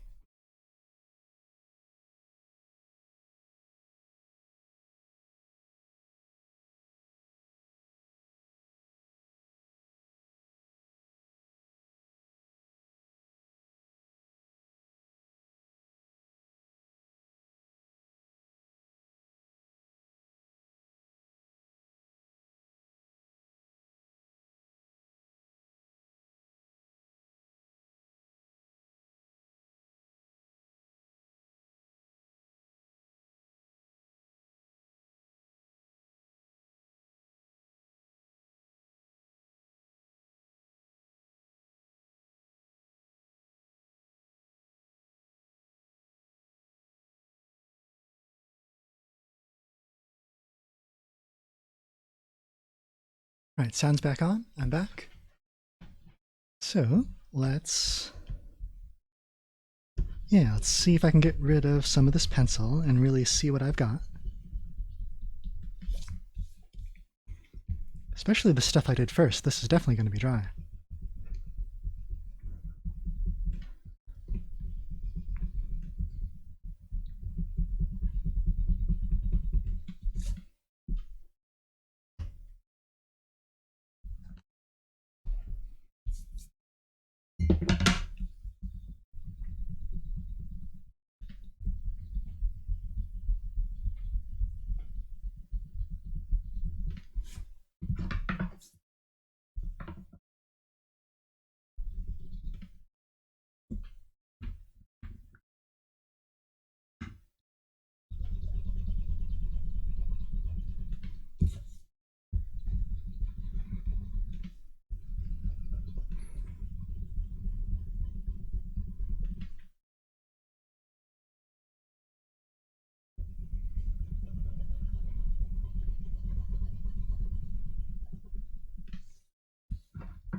Okay, so I have a little better idea of what's underneath here, which means I'll be able to add like a little more detail, because it's hard to do a lot of fine stuff when there's this kind of like fog of graphite over everything.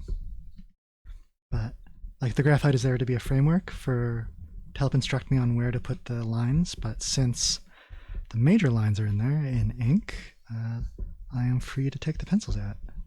Okay.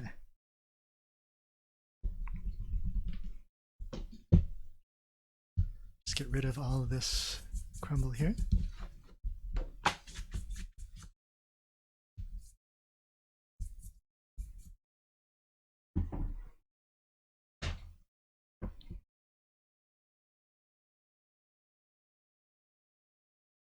Let's see. Trying to get ink flowing out of this pen.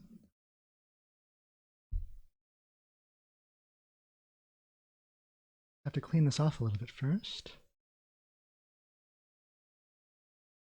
Gotta load it back up. Okay.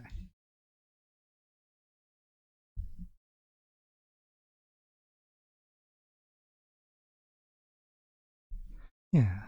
So now's the time when I'm just like adding a little more tone.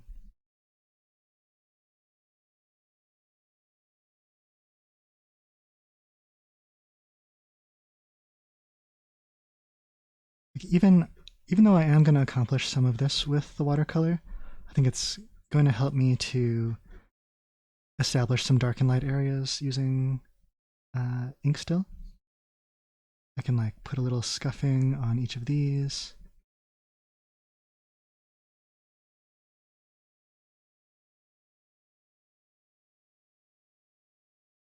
But as I'm doing this, I do need to think about like where the light is coming from in the scene. Like overall, I'd ink this like pretty evenly.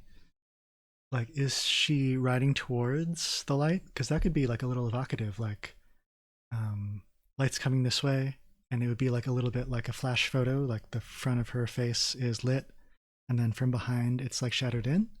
Or perhaps another option is that it could be like the warm glow of these god soldiers from behind, and so then like everything that's towards us is in shadow. That could also be very dramatic. Or maybe like a backlight and a front light, and so then it could be sort of like shaded down this side. I think I'm going to go with that.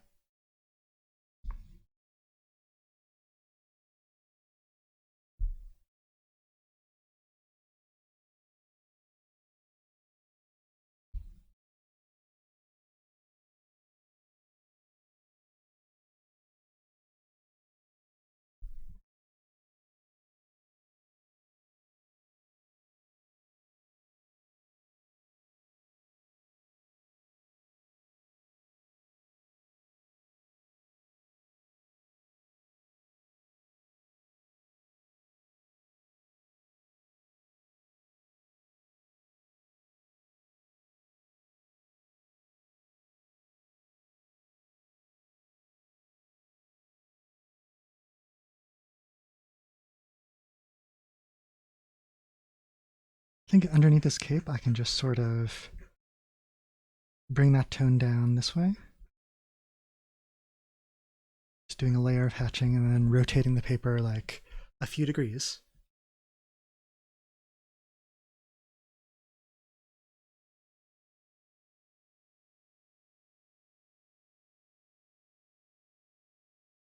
I'll put like a little shadow under her chin.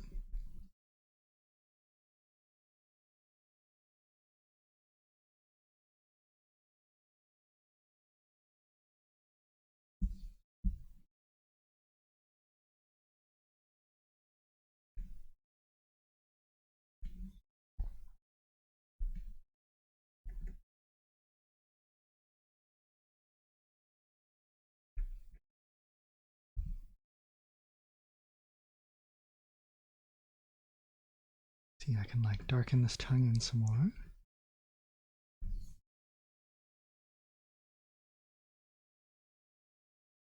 And as I'm like adding like a little darker tone here, I also have to be like, I have to put some consideration into the line of the direction of the lines, because this foot is like sweeping up forward. So even though these normally I would want to curve them around here, I think with the motion, I'm just like letting those sweep back by a little bit.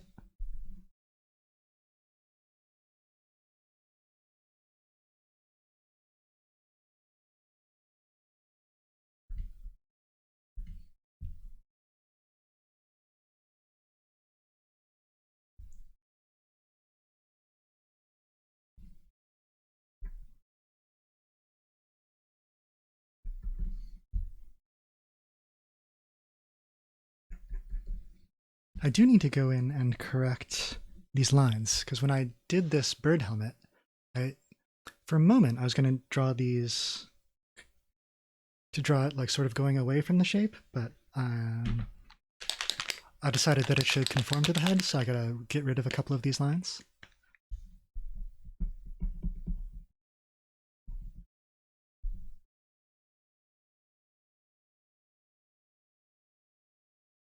Okay. And also, let's see. This wing goes in front. Gotta get rid of that little line of the plate.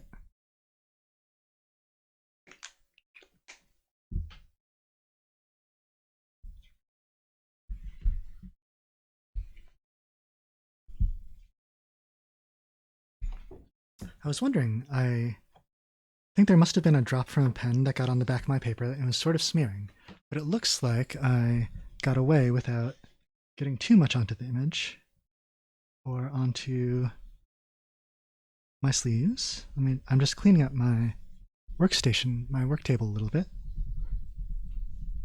Okay, we're good. Let's see, if you're just joining, I'm drawing Kushana from Nausicaa Valley of the Wind, and she is astride her feathered mount. I think these guys are called horse claws. In the back, there's going to be some god soldiers. I haven't drawn them yet, but I should put those in after I make like a little more progress with adding like a little bit of like hatching for tone here.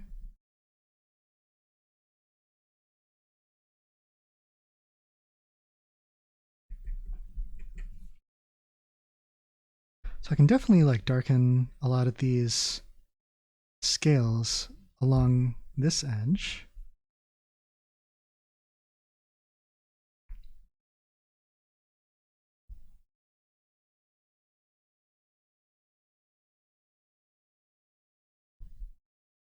And also kind of inside here between the pommel and her pelvis, like this would be probably dark.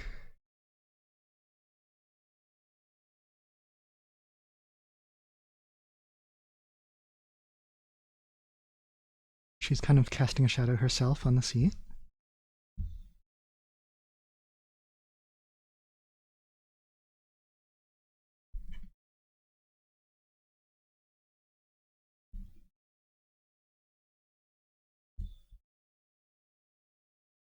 Let's see. I need to add some like imagine these powerful legs are running.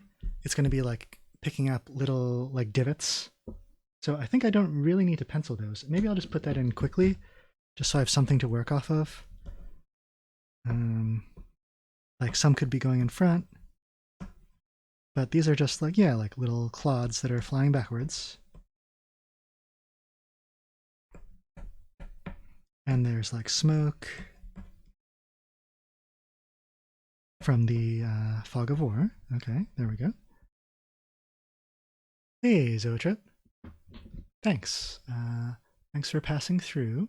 We're just doing this Nausicaa drawing. I was kind of inspired by Brad Johnswick's birthday stream of this very movie, but nice to see you.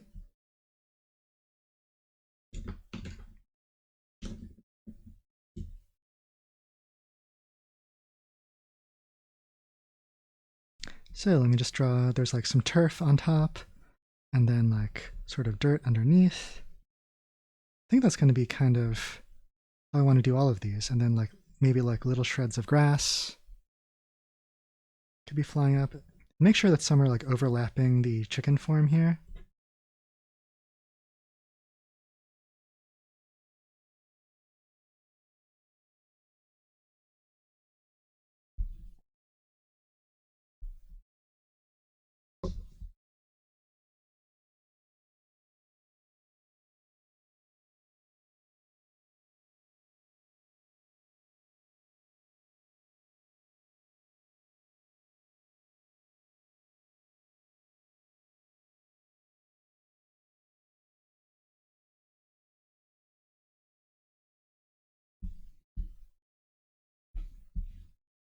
Okay, and then this is all smoke. I'm going to use some kind of loose wavy lines.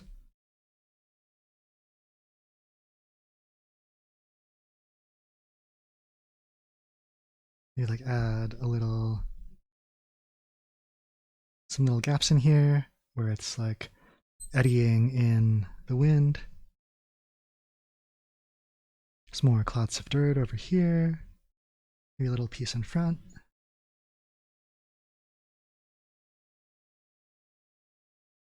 Yeah, these could be flames coming in the bottom. There's definitely going to be like a lot of fire in the back when we do these giants, which is the next thing after we finish the bottom.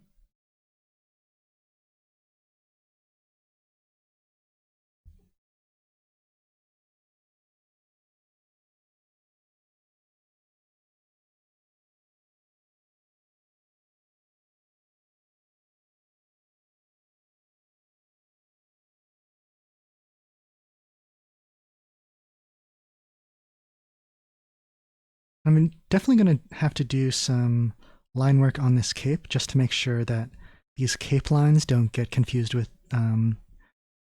this ground surface. And over here, I feel like I can just put swishy sort of lines flying back to simulate like the ground surface as the horseclaw is rushing by.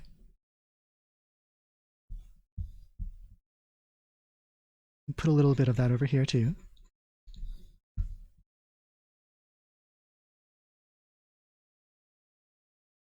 Yeah, it's kicking up more dirt over here because she's really booking it. Okay, I think it's time to do these guys. And I think instead of, like a lot of this stuff is outlined with this kind of pen, I do want to mostly make these guys up out of cross-hatching. So it's going to be a lot of Maru pen for that. Okay. Let me just look at my reference for what these god soldiers look like. Okay. I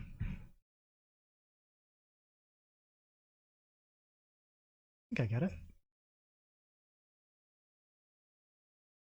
Yeah, I'd better just start drawing these guys. So they're big, they're slimy, they shoot lasers from their mouths. I think they were... I'm trying to think what the origin of these guys are, like in universe. Like there was some sort of weapons experiment gone wrong. That was...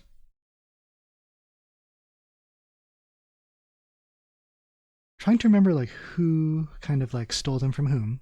Like, because there's the like Kushana kingdom. I guess that's called Tormekia, the large military kingdom to the west. And then there's Pehite.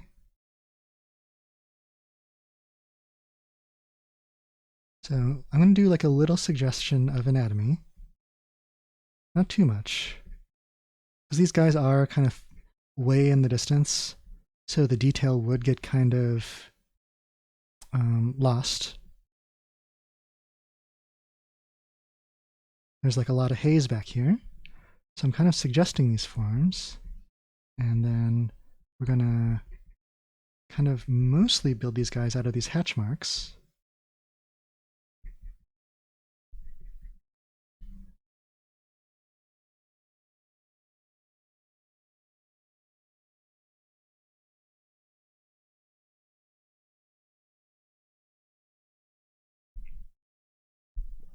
There's some suggestion that this looks sort of like a soldier's helmet, but on a colossal scale. I feel like they're also drawn with lances that they hold on their right, so I should put those in. Maybe I could do those with whiteout later. I think I will do that. Or put this one in here. He's holding his lance here.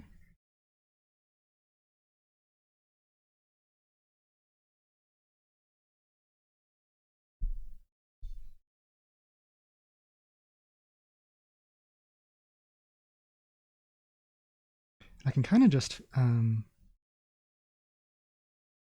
since they kind of walk in a big formation, I can pretty much use the same kind of assemblage and just like repeat it all through the back here.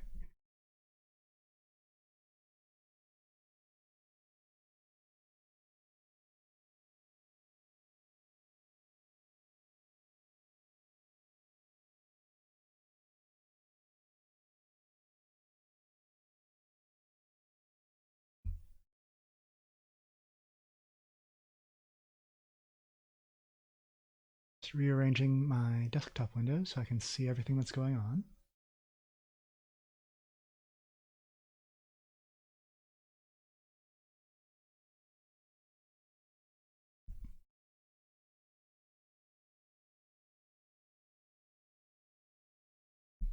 Seems like, has my stream been dropping and coming back? Because I keep getting like a network error over in my other window.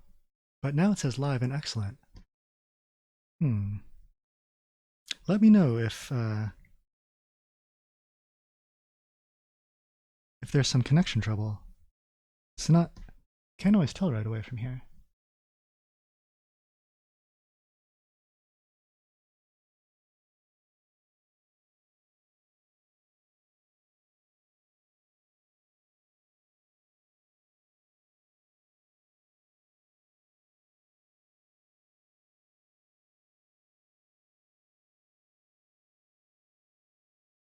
I feel like I could, don't need to be too super tidy with these guys, because they are kind of like lumbering shapes in the background, and it's probably better to be somewhat vague with them. So I could like speed up this process, and then the sooner we'll get to the color stage. Back here, there's like a bunch of like smoke and flames and whatnot.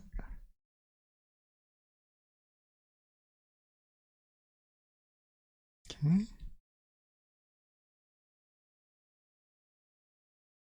Let me think. They're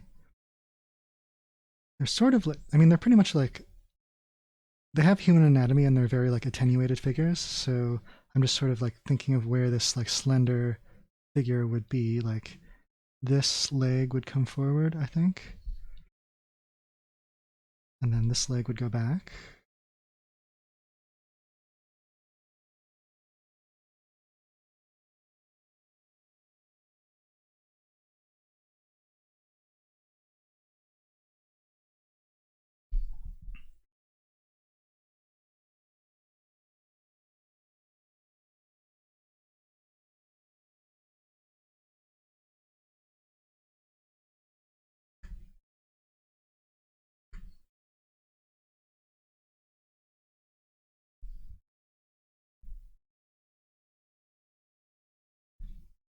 And then I can add some more of these guys back here.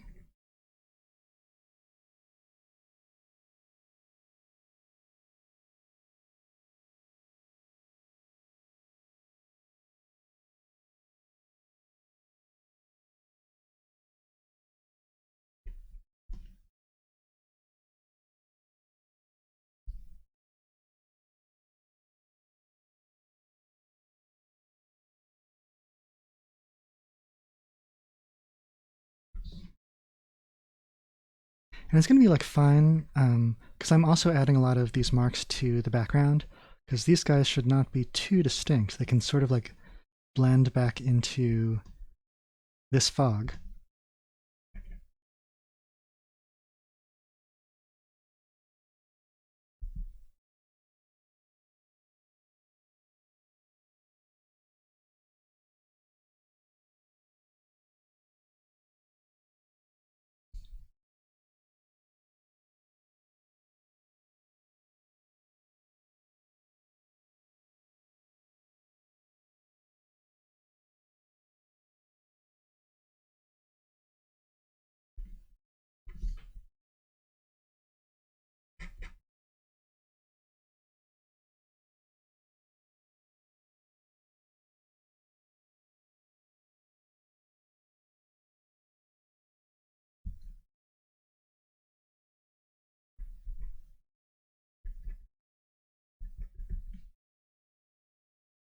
Then as they sort of sweep across this far background, these guys over here, I can start to sort of like rotate them as they sweep past. So over here on the paper, they're more in profile.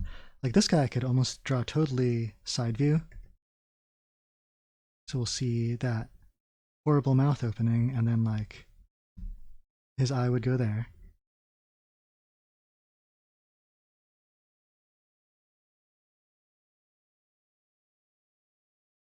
And this guy is like turned most of the way that way.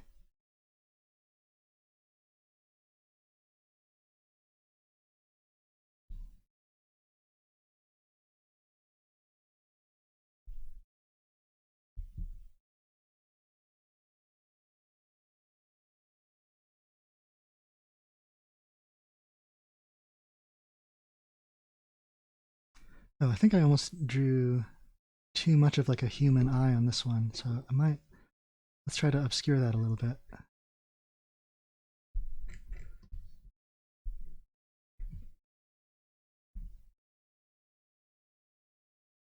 And I can just add like, now that we've established that these guys are holding these lances, I can just add more of those lance shapes in the back, and it'll suggest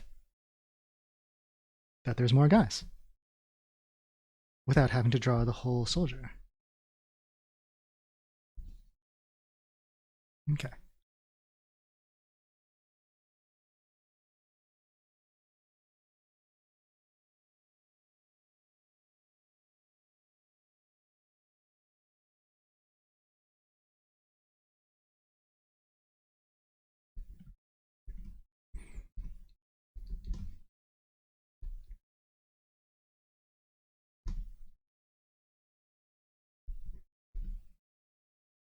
See, and it looks like I should wrap up with inking soon, because I want to have a good amount of time to spend on color. I usually cap these streams at 3 hours, and we're at about 2:08. So I do want to add some texture on this cape.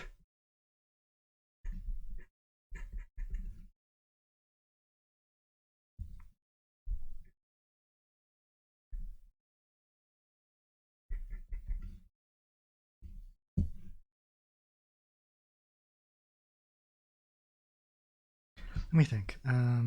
Let's sort of outline where this chicken would be casting a shadow here. And so I can like put a lot of this in shade right now.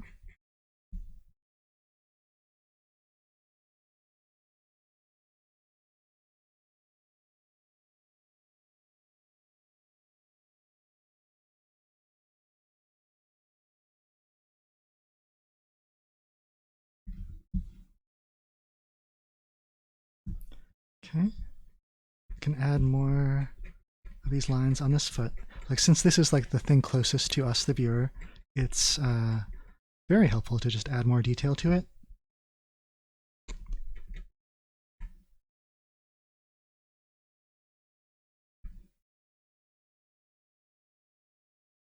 Okay.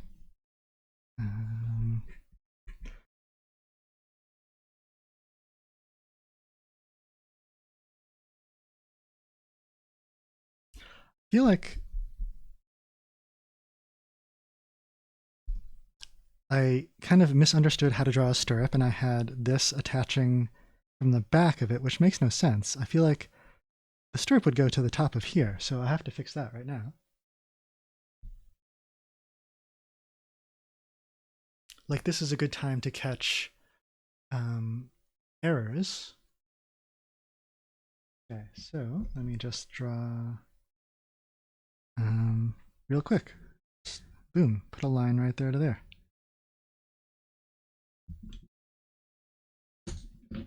Oh, Brad Johnswick has entered the chat. Yeah, thanks for screening Nausicaa. Because I wanted to do a drawing stream tonight, but I was like, whom should I draw? Because I feel like everyone's might be a little Mononoke'd out for now. I was like, oh man, Nausicaa's so beautiful. I gotta draw Kushana.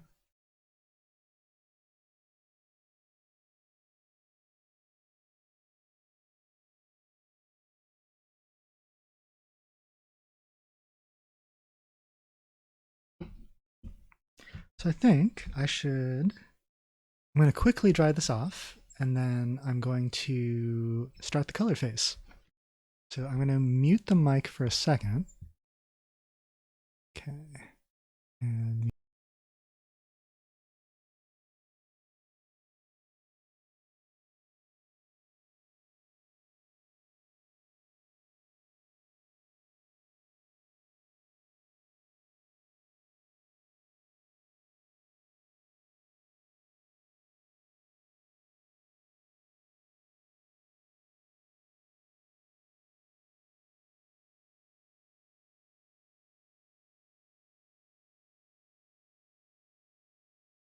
mic back on. So I'm going to erase all of these pencils. Once I find a good eraser, okay. So the lines on these god soldiers are pretty light, and I inked them not that long ago. It should be no problem to just take them out now.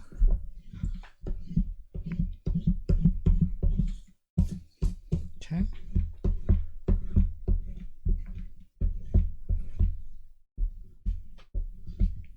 Yeah, hopefully I can do those colors justice.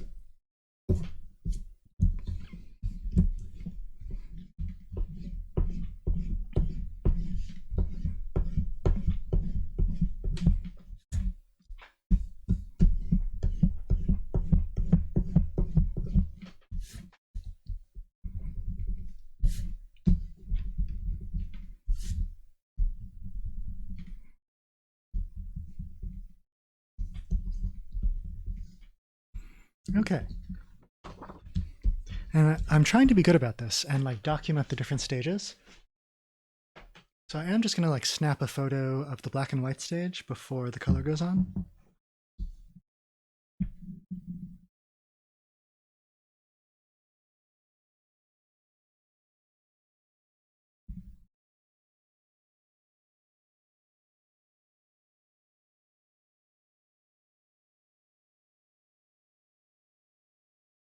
Okay. Just get this back in place. Good. All right. I need to white that out.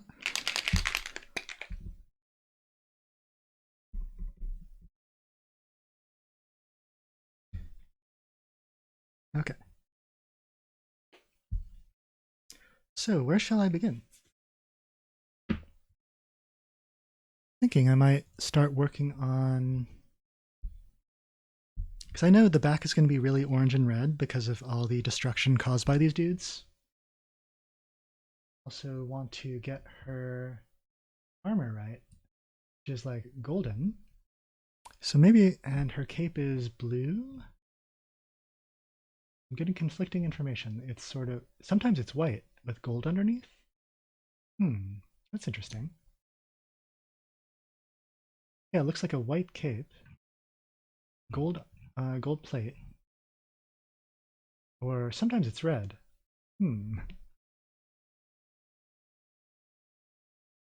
Like in this comic, blue armor, red cape. In the movie, gold armor, white cape. So I'll have to think about which of those I want to do. I feel like the gold is very iconic. I do want to do that. And gold is pretty interesting to paint. Like you can't just do it yellow. You have to get all sorts of like reflections and like deeper shades in there. Like there's going to be some green in there to really get the gold appearance across. Okay. So let's show the next stage of the stream. And that is color. So let's go here. And I've got my palettes. Palette 1 and palette 2 is here. Let's start with this one.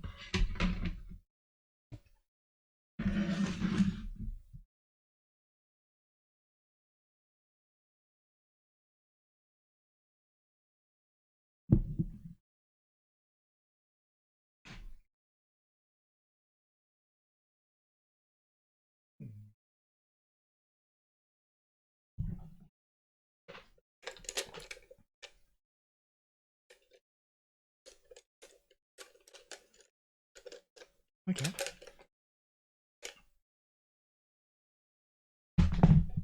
I've located a couple brushes to use.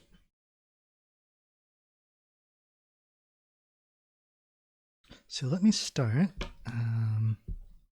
Yeah, I think I'm going to start up front with her armor here, just because that's going to be the most exciting part, and it'll need a few layers. So I have to go into my webcam software and let me just pump up the saturation a little bit. I usually bring it down for the black and white phase, but for this we really want to see the colors.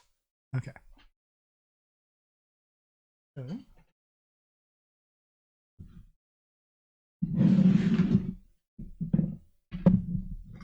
just getting my jars of water ready.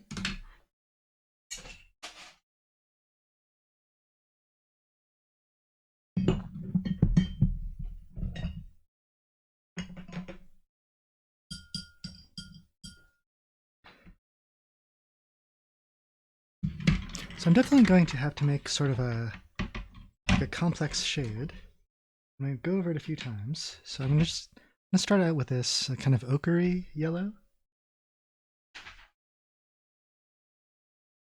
I should get like another sheet just to like test out my colors on. But that's looking pretty good to me.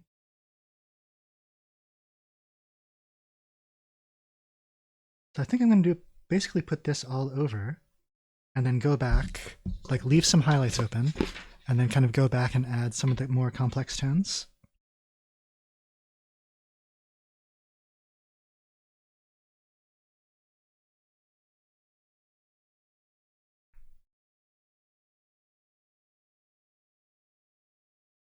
My brush is not super loaded with water, just because I do want to be picking up a lot of pigment and not diluting it too much, just to really make the gold on this armor like really shiny. Like this should grab like a lot of the attention of this picture.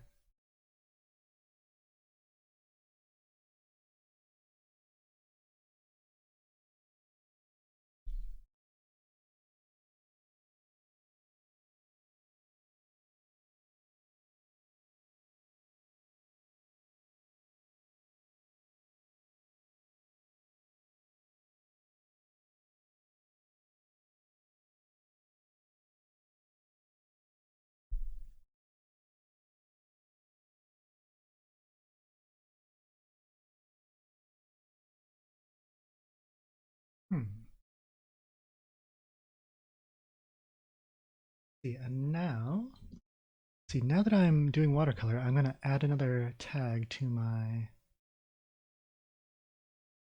stream here, and that's going to be for painting.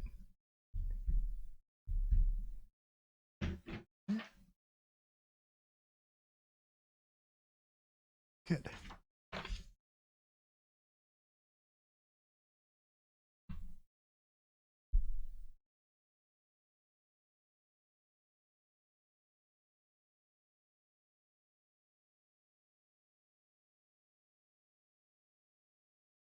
Like I'm not covering every shape corner to corner, so I do want to suggest that there's still some light glinting onto it.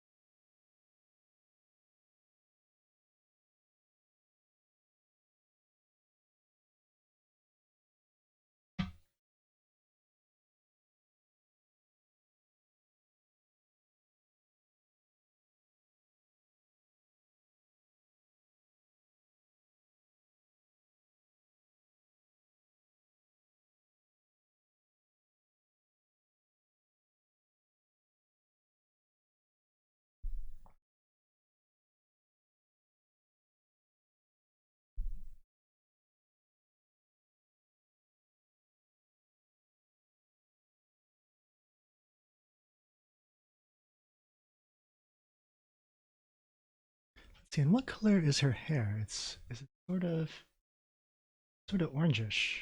Okay. So I didn't want to run into a conflict where this and this were going to be the same color, but looks like that's not going to be a problem. I may put a layer of this in there just to add some complexity to that hair color. Like it could turn different shades as it is in the light differently.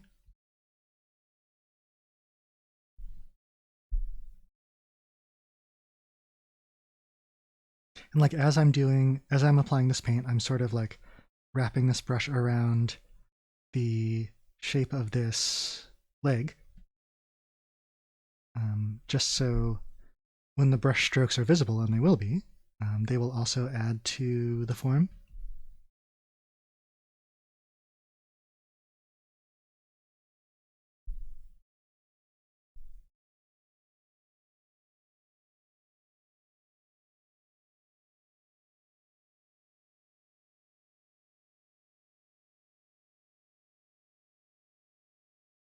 Let's see. I'm going to let that dry for a little bit before I go back onto it. And so I'm going to address a different part and try to work on her hair some. I'm going to need this orange.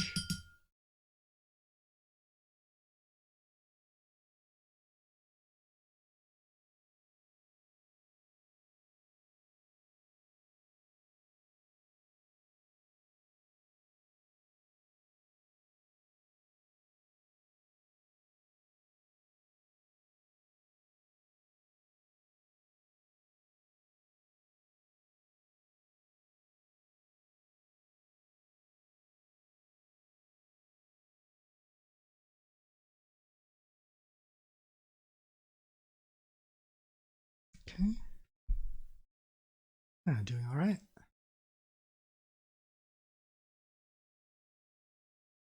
Got to figure out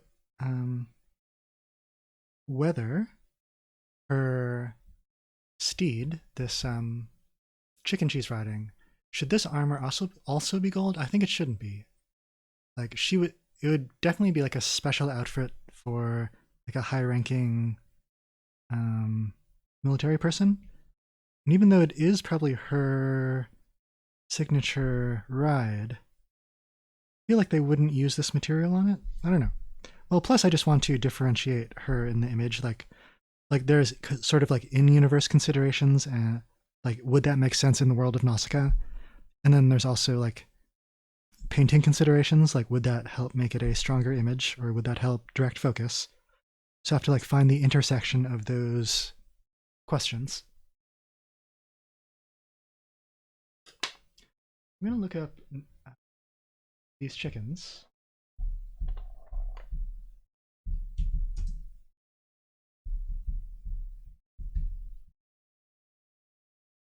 So their beaks are okay. So their feathers are mostly black, or and then they have sort of darker beaks. So I'm gonna put that in.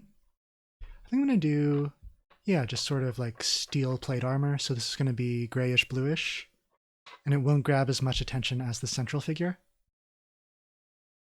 So while I have this warm color on my brush, I am gonna put in this beak.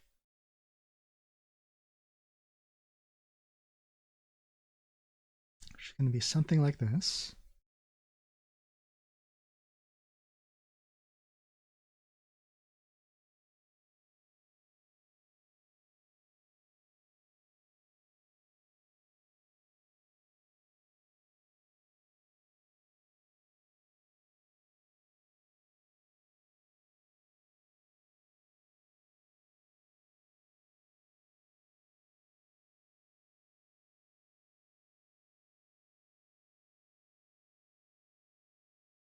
Their tongues should also be pink, so I'm just trying to get a bunch of the like warm colors in before I switch brushes.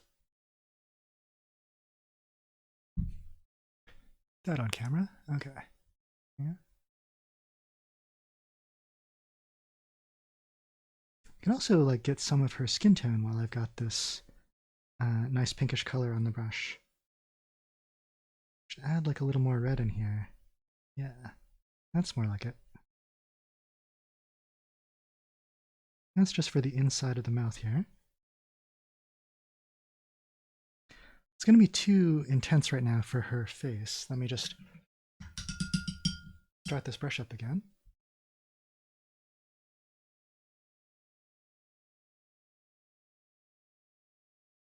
I'm just like loading it with this sort of peachish color. And didn't want to, I think I had kind of put my hand down in this wet paint here, so I have to do a little repair. It's all right.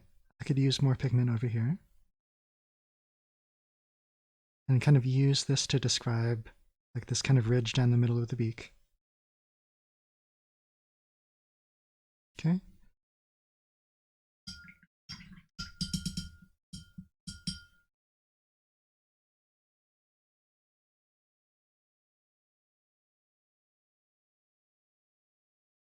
Okay, before I go and paint this face, I just want to be sure on my test sheet what color is going to come out.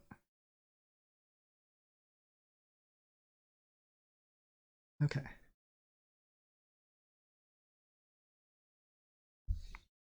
Why don't I zoom in for this detail?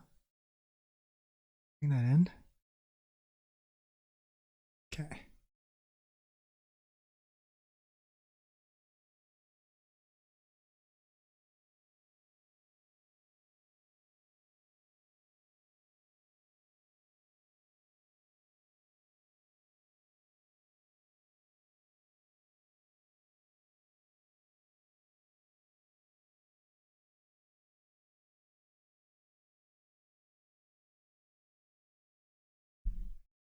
Okay, I'm mostly just putting this color on the like sort of the shaded side of her face.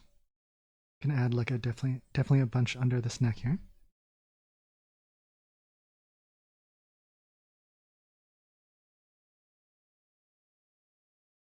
Okay. Now, what color are her eyes? Are they bright green? I bet they're bright green. Yeah, let's do it.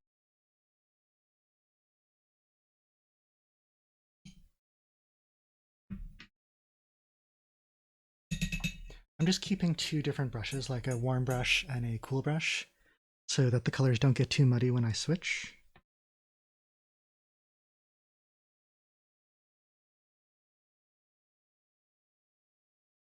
Okay, so I'm just going to go put this in.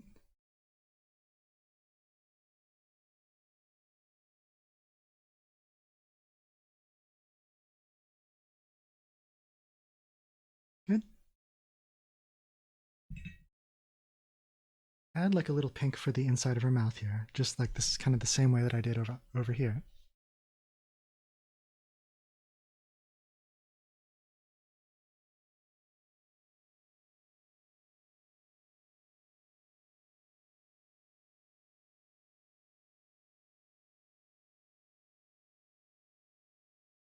Good. Okay, so now that was kind of like a really detailed part. So I'm going to bring the camera all the way back out because we're going to be painting larger parts. Like I think I'm going to try to do this armor next and then this sort of like darker body of the chicken. Although I could, while I have my warm brush, I should do these legs in, and those should be basically the same color as this beak because I feel like they'd be made up of the same material.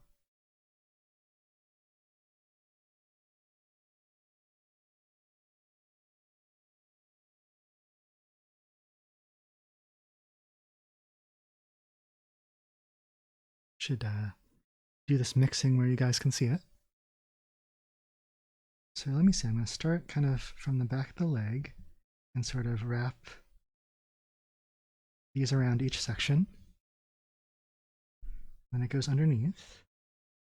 And then same for this other leg that goes behind. I'm going to add like a little more pigment to my brush and then get these closer pieces.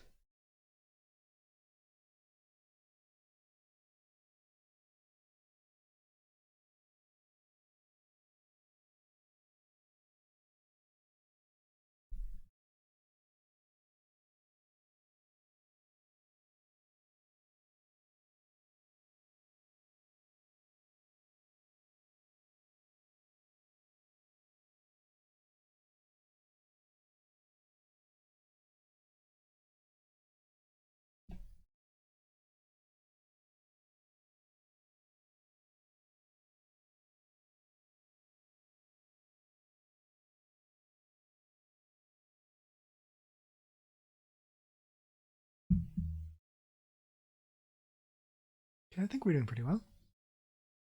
So now I need to...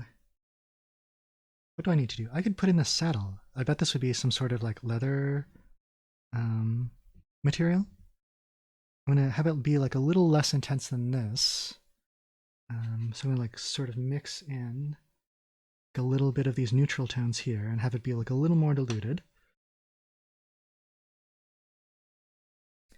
Like paint this in.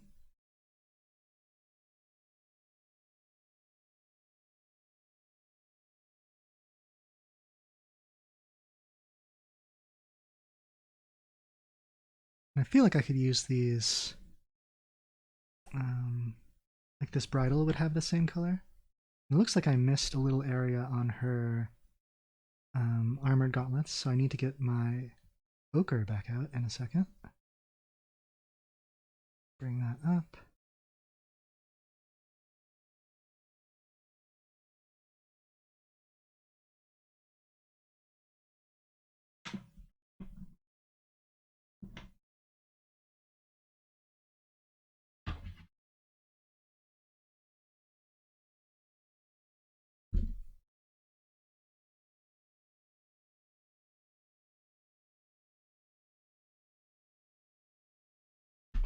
Let's see. And I feel like I was trying to decide what to do with this cape. I don't think I'm going to leave it white. I think a bright red cape would be awesome. Like if you're going to wear a cape, like really go for it.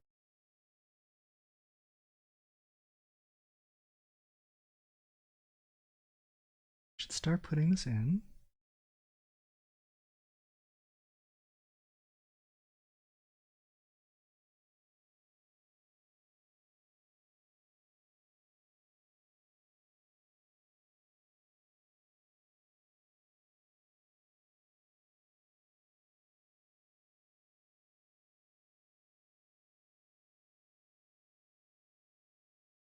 Then this would all be red underneath where her cape is flowing behind her back.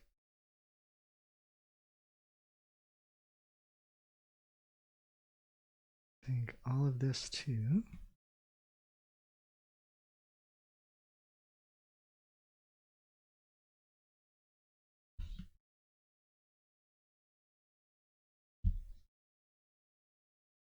Oh yeah, I think that's going to stand out really nicely.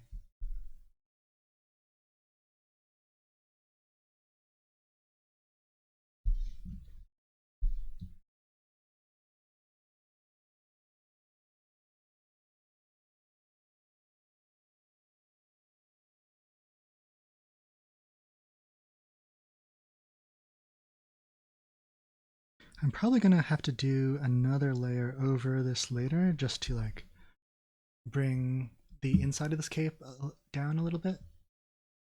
Like after I sort of block in all the major colors, it's probably going to be like a little bit of a stage where I need to add shadows in, and this is definitely going to be an area that will receive them.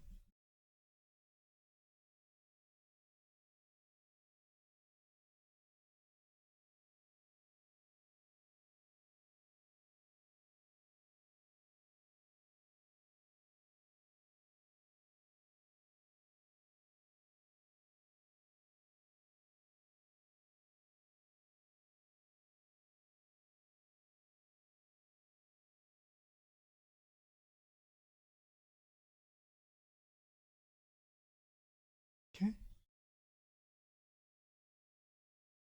Now, I think I need to switch to my cool brush and get a lot of this bird in.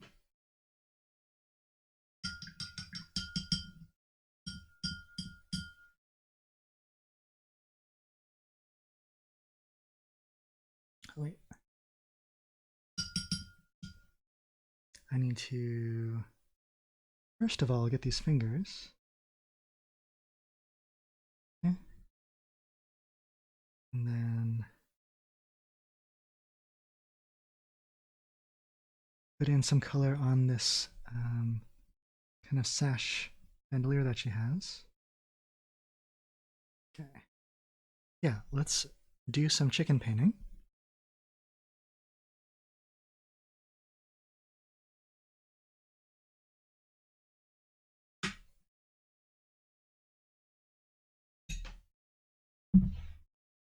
So let me think. Do I want to draw in the very dark feathers first, or do the armor? I think I want to do the armor. That'll be sort of a grayish blue, and I've got a pretty good grayish blue right here. It's nice having this palette where I can preserve colors that I like from previous sessions.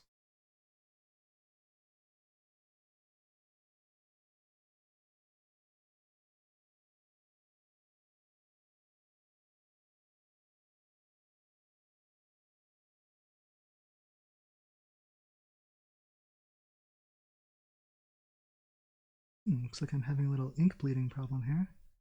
I can kind of work that through.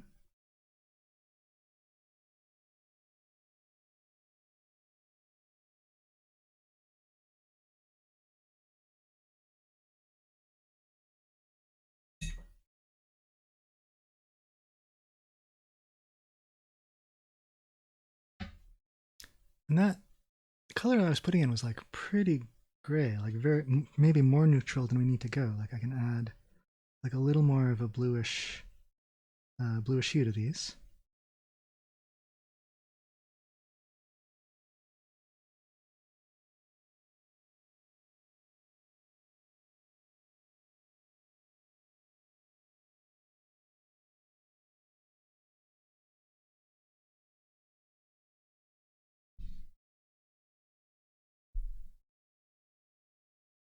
I'm making this color like pretty patchy, not like smooth and continuous, just because I want to suggest that this mount armor has like been pretty weathered.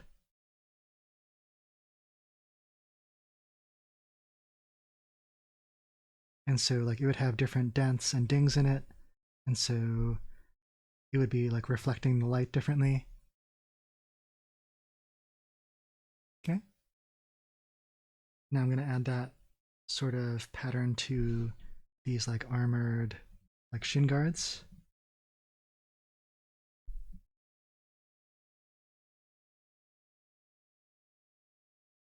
Okay. All right, so now I want to paint in the dark feathers. I have to figure out, do I want it to be like kind of a cooler gray? I think I do. Maybe like a warmer gray. Because this is already a cooler gray on the armor. So I think if I do like a cool gray body, then it would blend in too much to this. So I think this is going to be like a warm gray, and that'll like transition nicely back to Kushana. Okay.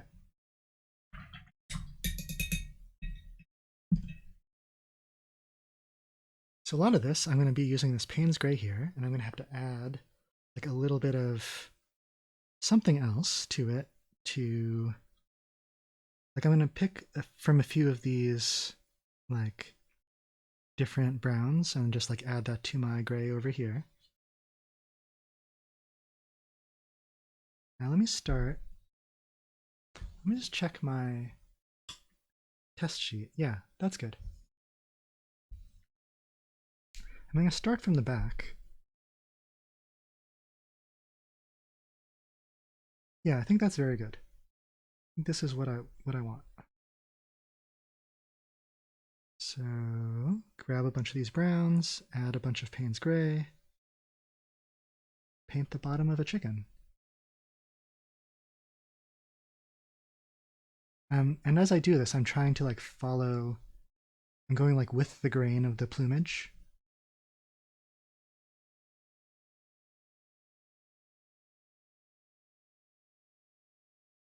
Right.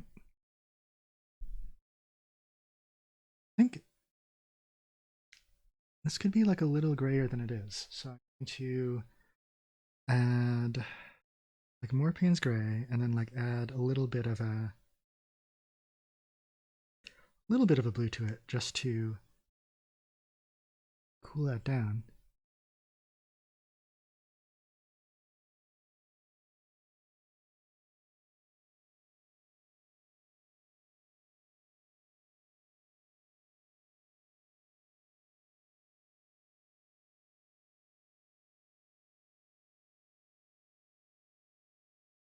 Like I don't want too much information, or like I don't need too many different colors on the plumage. So I don't want to distract a lot from the other parts of the image. Because like right now there's like several things happening back here, and I think that is going to draw attention away. I do want to sort of work these together a little bit. Because when there's these kind of colors up against other colors, it is creating new lines that right now feel unintentional to me, and I just would like those to be more on purpose.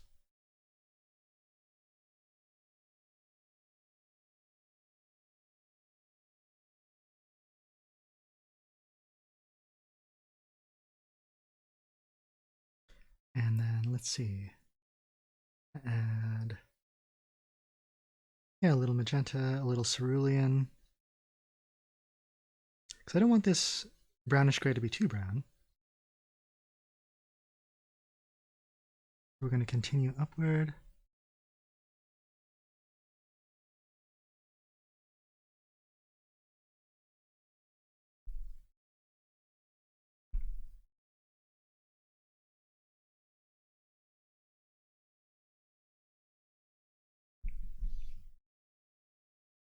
This color goes inside the helmet.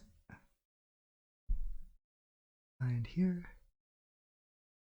And then there's a few feathers flying off, so I'm just going to make sure to get those. I think these are also feathers flying back. Okay, so this is not a bad shade that I have now. I think I'll do... Maybe I'll pick a color similar to what I put on these plates. So I need to get some color on her like chainmail turtleneck.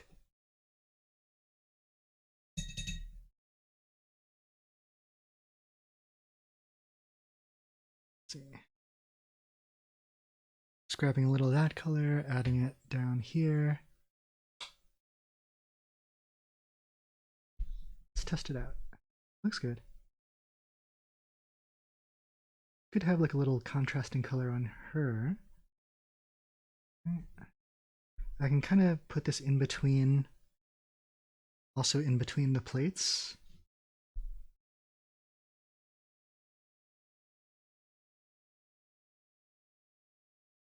A little bit in there. Oh, Rib is back in the chat. Yeah, we have moved on to the color stage, and a lot of Kushana is basically done. Let's see if we can take a little look here. Yeah, I've done also the horse claw. The application's a little uneven. Like this is pretty intense and this is pretty light, so I do need to fix that.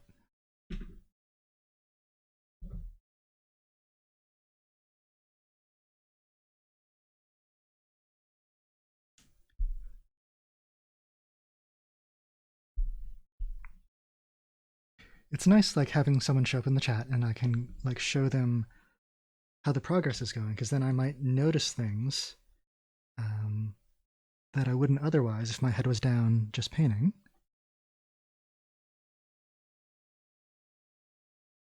Just mixing up a horse color.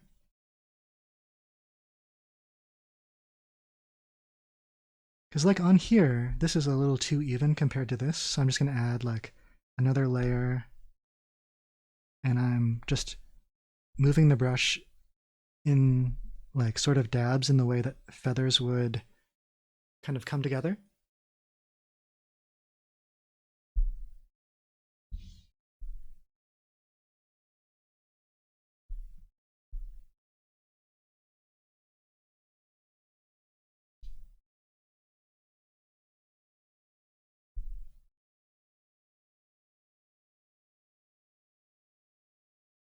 Okay.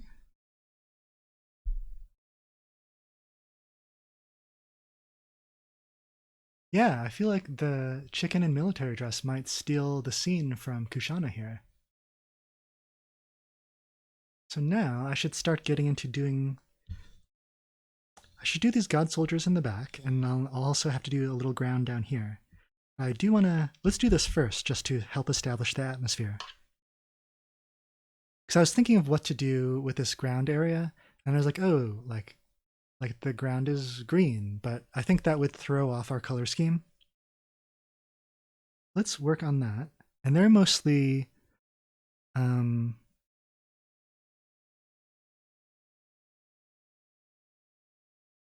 feel like they're kind of like a dark red down the middle and then like orangish yellow around the edges, sort of like as though they had like internal flame that's coming out.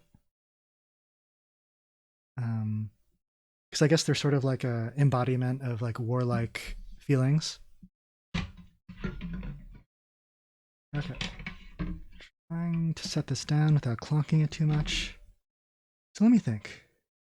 I feel like I should do like a wash back here, sort of like an orangish color over all of it first before I go into the middle. So let me just grab some ochre, grab some orange. Let me see what happens when I put this down. I do want to dodge these lances, so before I get too much further, I'm just going to paint around those.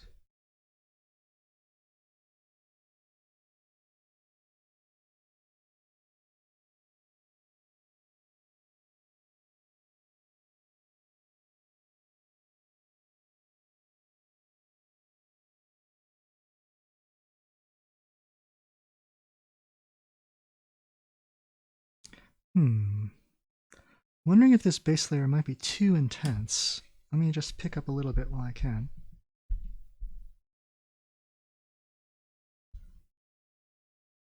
And I can sort of like fade that down into the foreground.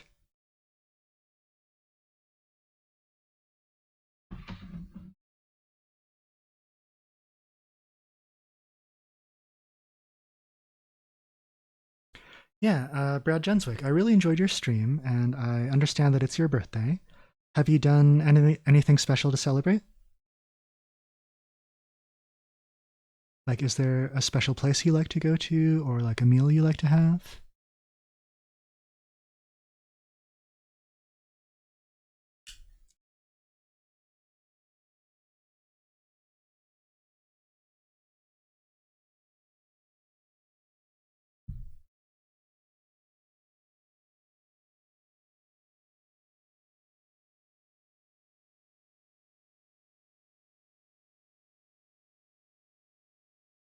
I think this is working out pretty well.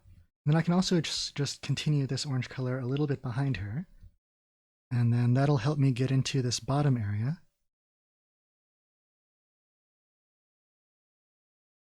Because a lot of this is just like dirt being kicked up, so this can be fairly messy, and like should be. I'm being very loose with what I'm doing down here. Oh, lovely. Brad says, waiting for a no, relaxing, waiting for dinner. Their partner ordered from favorite Italian place. Lovely. So I remember a couple of weeks ago it was Zoetrope's birthday, and I was all prepared to sing to them, but then they never showed up in the stream, even though they're often here. Brad, would you like me to sing happy birthday to you? I don't know if that's already happened.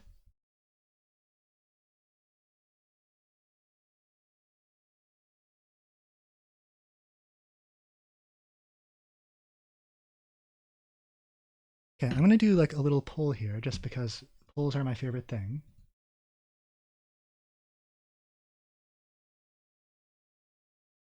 So, poll. Sing.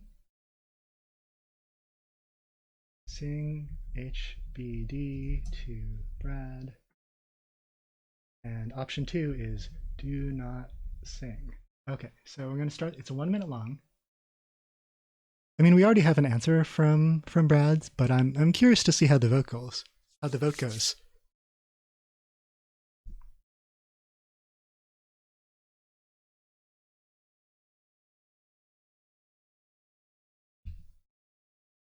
So this is good. This will give me like a second for this base coat to sort of settle in. Okay, we've got sing is jumping ahead.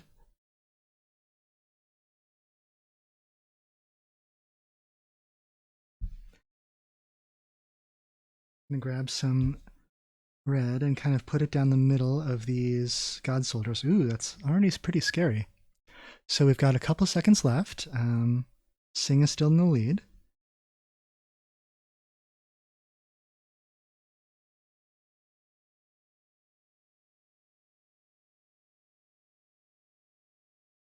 And it looks like, yeah, Sing was a runaway victory, with all precincts reporting.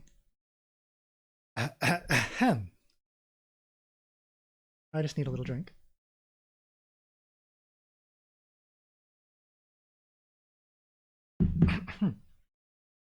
So here it is. This is the best I can sing.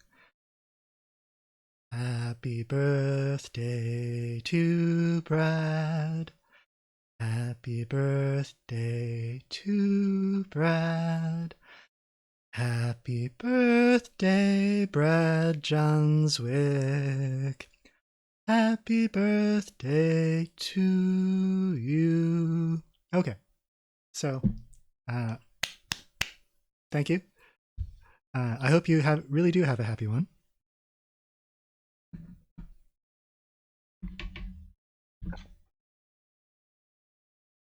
Well,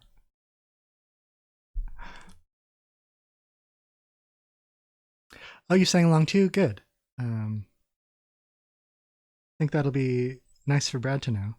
I mean, and Sparkle also sang? I think it helps that we know what Rib's voice sounds like. So you could sort of like multi-track those in your mind. Oh, you know, Rib, I have been practicing the anime dance from your stream, as long as this is turning into a performing arts segment. Like, I can't get up right now, but like I do have, I think, this isn't mirrored, but like this thing, and then the chaos, and then, wait, the arm to this side, arm to that side, arm sweep, and then I really like this part, the like do do do do do do. Anyway, I'm working on it, and you're a pretty good dance teacher, so I think the steps are coming together in my mind. Okay, let me see. Now I'm just like kind of painting in some of this rubble that's down at the bottom here. I think we're like pretty close to done, which is good because we're getting close to the 3-hour mark, which is really my limit.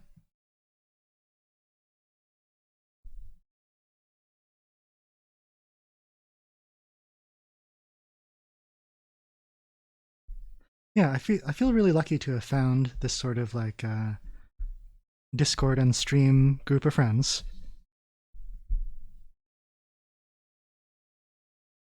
Like if you had told me a year ago that I would be painting a battle chicken and singing birthday, happy birthday to Brad Johnswick, I would have said Brad who? But I'm very glad to have been able to do that.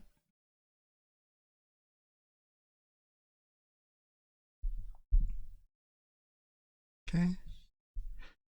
And I think right now I'm just sort of adding little like licks of flame. I do need to go back over this gold armor because right now it's kind of just like one shade of ochre, but it needs like, I feel like gold has really complicated reflections and there's like all kinds of reds and greens in there. I can color in some of these gemstones on her armor. Let's see. Like, I feel like this gold would be picking up all of this business from behind her.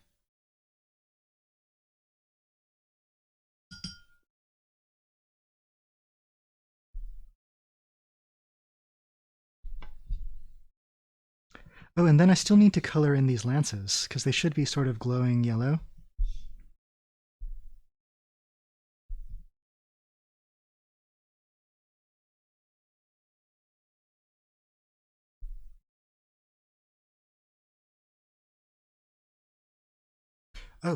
Oh, and I must color in, I simply must color in these plumes coming off of the horseclaw's head. What color are they? I feel like the rest of this is sort of like orange, red, yellow. Maybe they could be in the yellow-orangish range, but that would kind of blend in. They could be in the bluish range.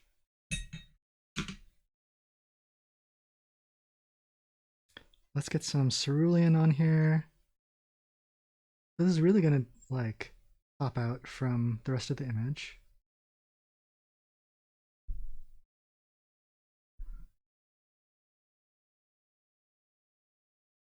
Okay, and then I'm just gonna incorporate some of this cerulean into the armor I've done. So I think that'll help make the picture more cohesive, that there's not just this one bright color at the top, but it also like works through different parts of the image.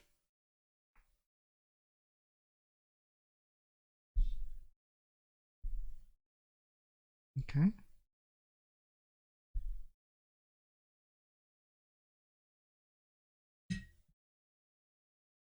So now I think pretty much I got to do the lances, and then I'm going to sign it, and then probably sign off because we're coming up on the 3-hour mark. So I'm going to rinse out this brush first.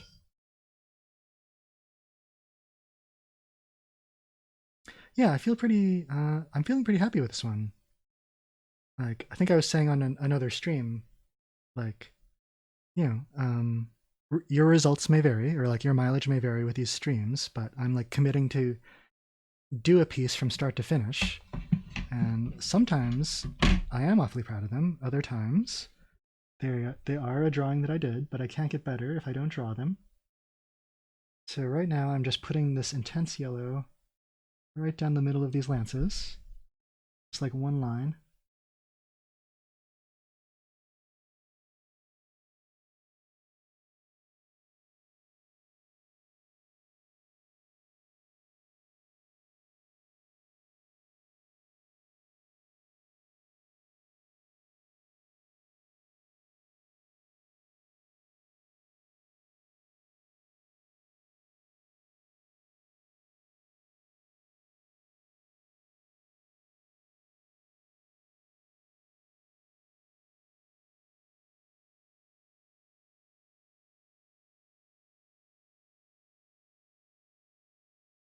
All right, so I think we're basically done with this. Does anyone out there see any sort of like glaring omissions? I think this color on the leg is a little too flat. And I want to, like, I did do some red reflections on here, but I need to make some of these colors a little more complex. So I'm just like mixing a little red into this yellow and put some dabs on here. These are just like reflections from the environment. Dab, dab, dab, dab.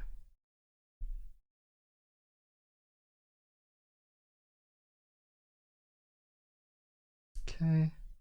Okay, I'm feeling a little better about that.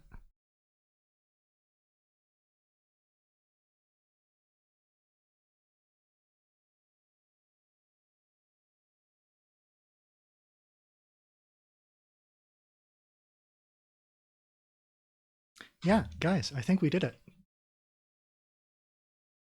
So, my commendation out there to everyone who voted for Kushana at the top of the stream, because I feel like this was really the best option and that people chose well.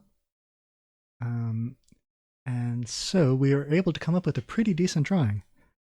Oh, I need to put like a little, there's like a little green highlight right here on her like forehead gemstone. Let me just get that in. We're gonna dramatically zoom in just for like the final stroke on this image. So bring that in close for maximum drama. And I loaded this up with green. So, no, wait. Uh-oh, guys.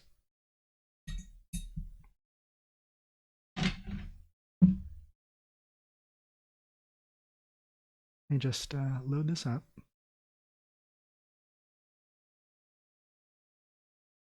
I think what happened before was there was like a previous color still left on the brush.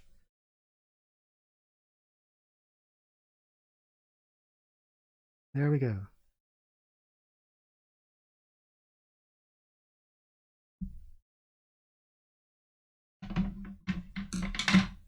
Okay, so let's bring this out.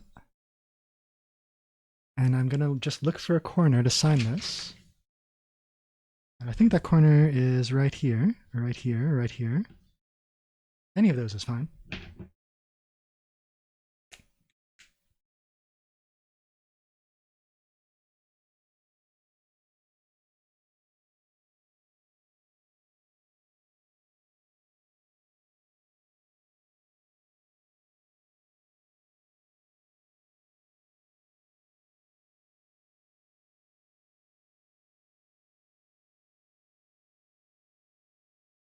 Okay, I think that is it. So now I'm gonna look and see.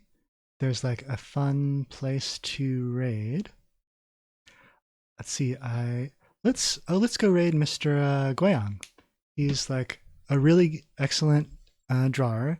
He draws sort of really sensitive portraits of like soft, burly dudes. So if you enjoy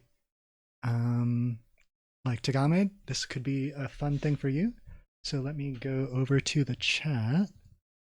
Okay, so this is the goodbye window. I'm going to hit raid and type in Mr. Guayang and make sure that I'm watching his stream first. I feel like I always miss it. Okay, so here we go. Hitting enter. 5 viewers ready to 6. All right, counting down in 5. Here's the image. Thank you for being here. See you next time. Here we go. Rating now. I would put on jazz in the background while working.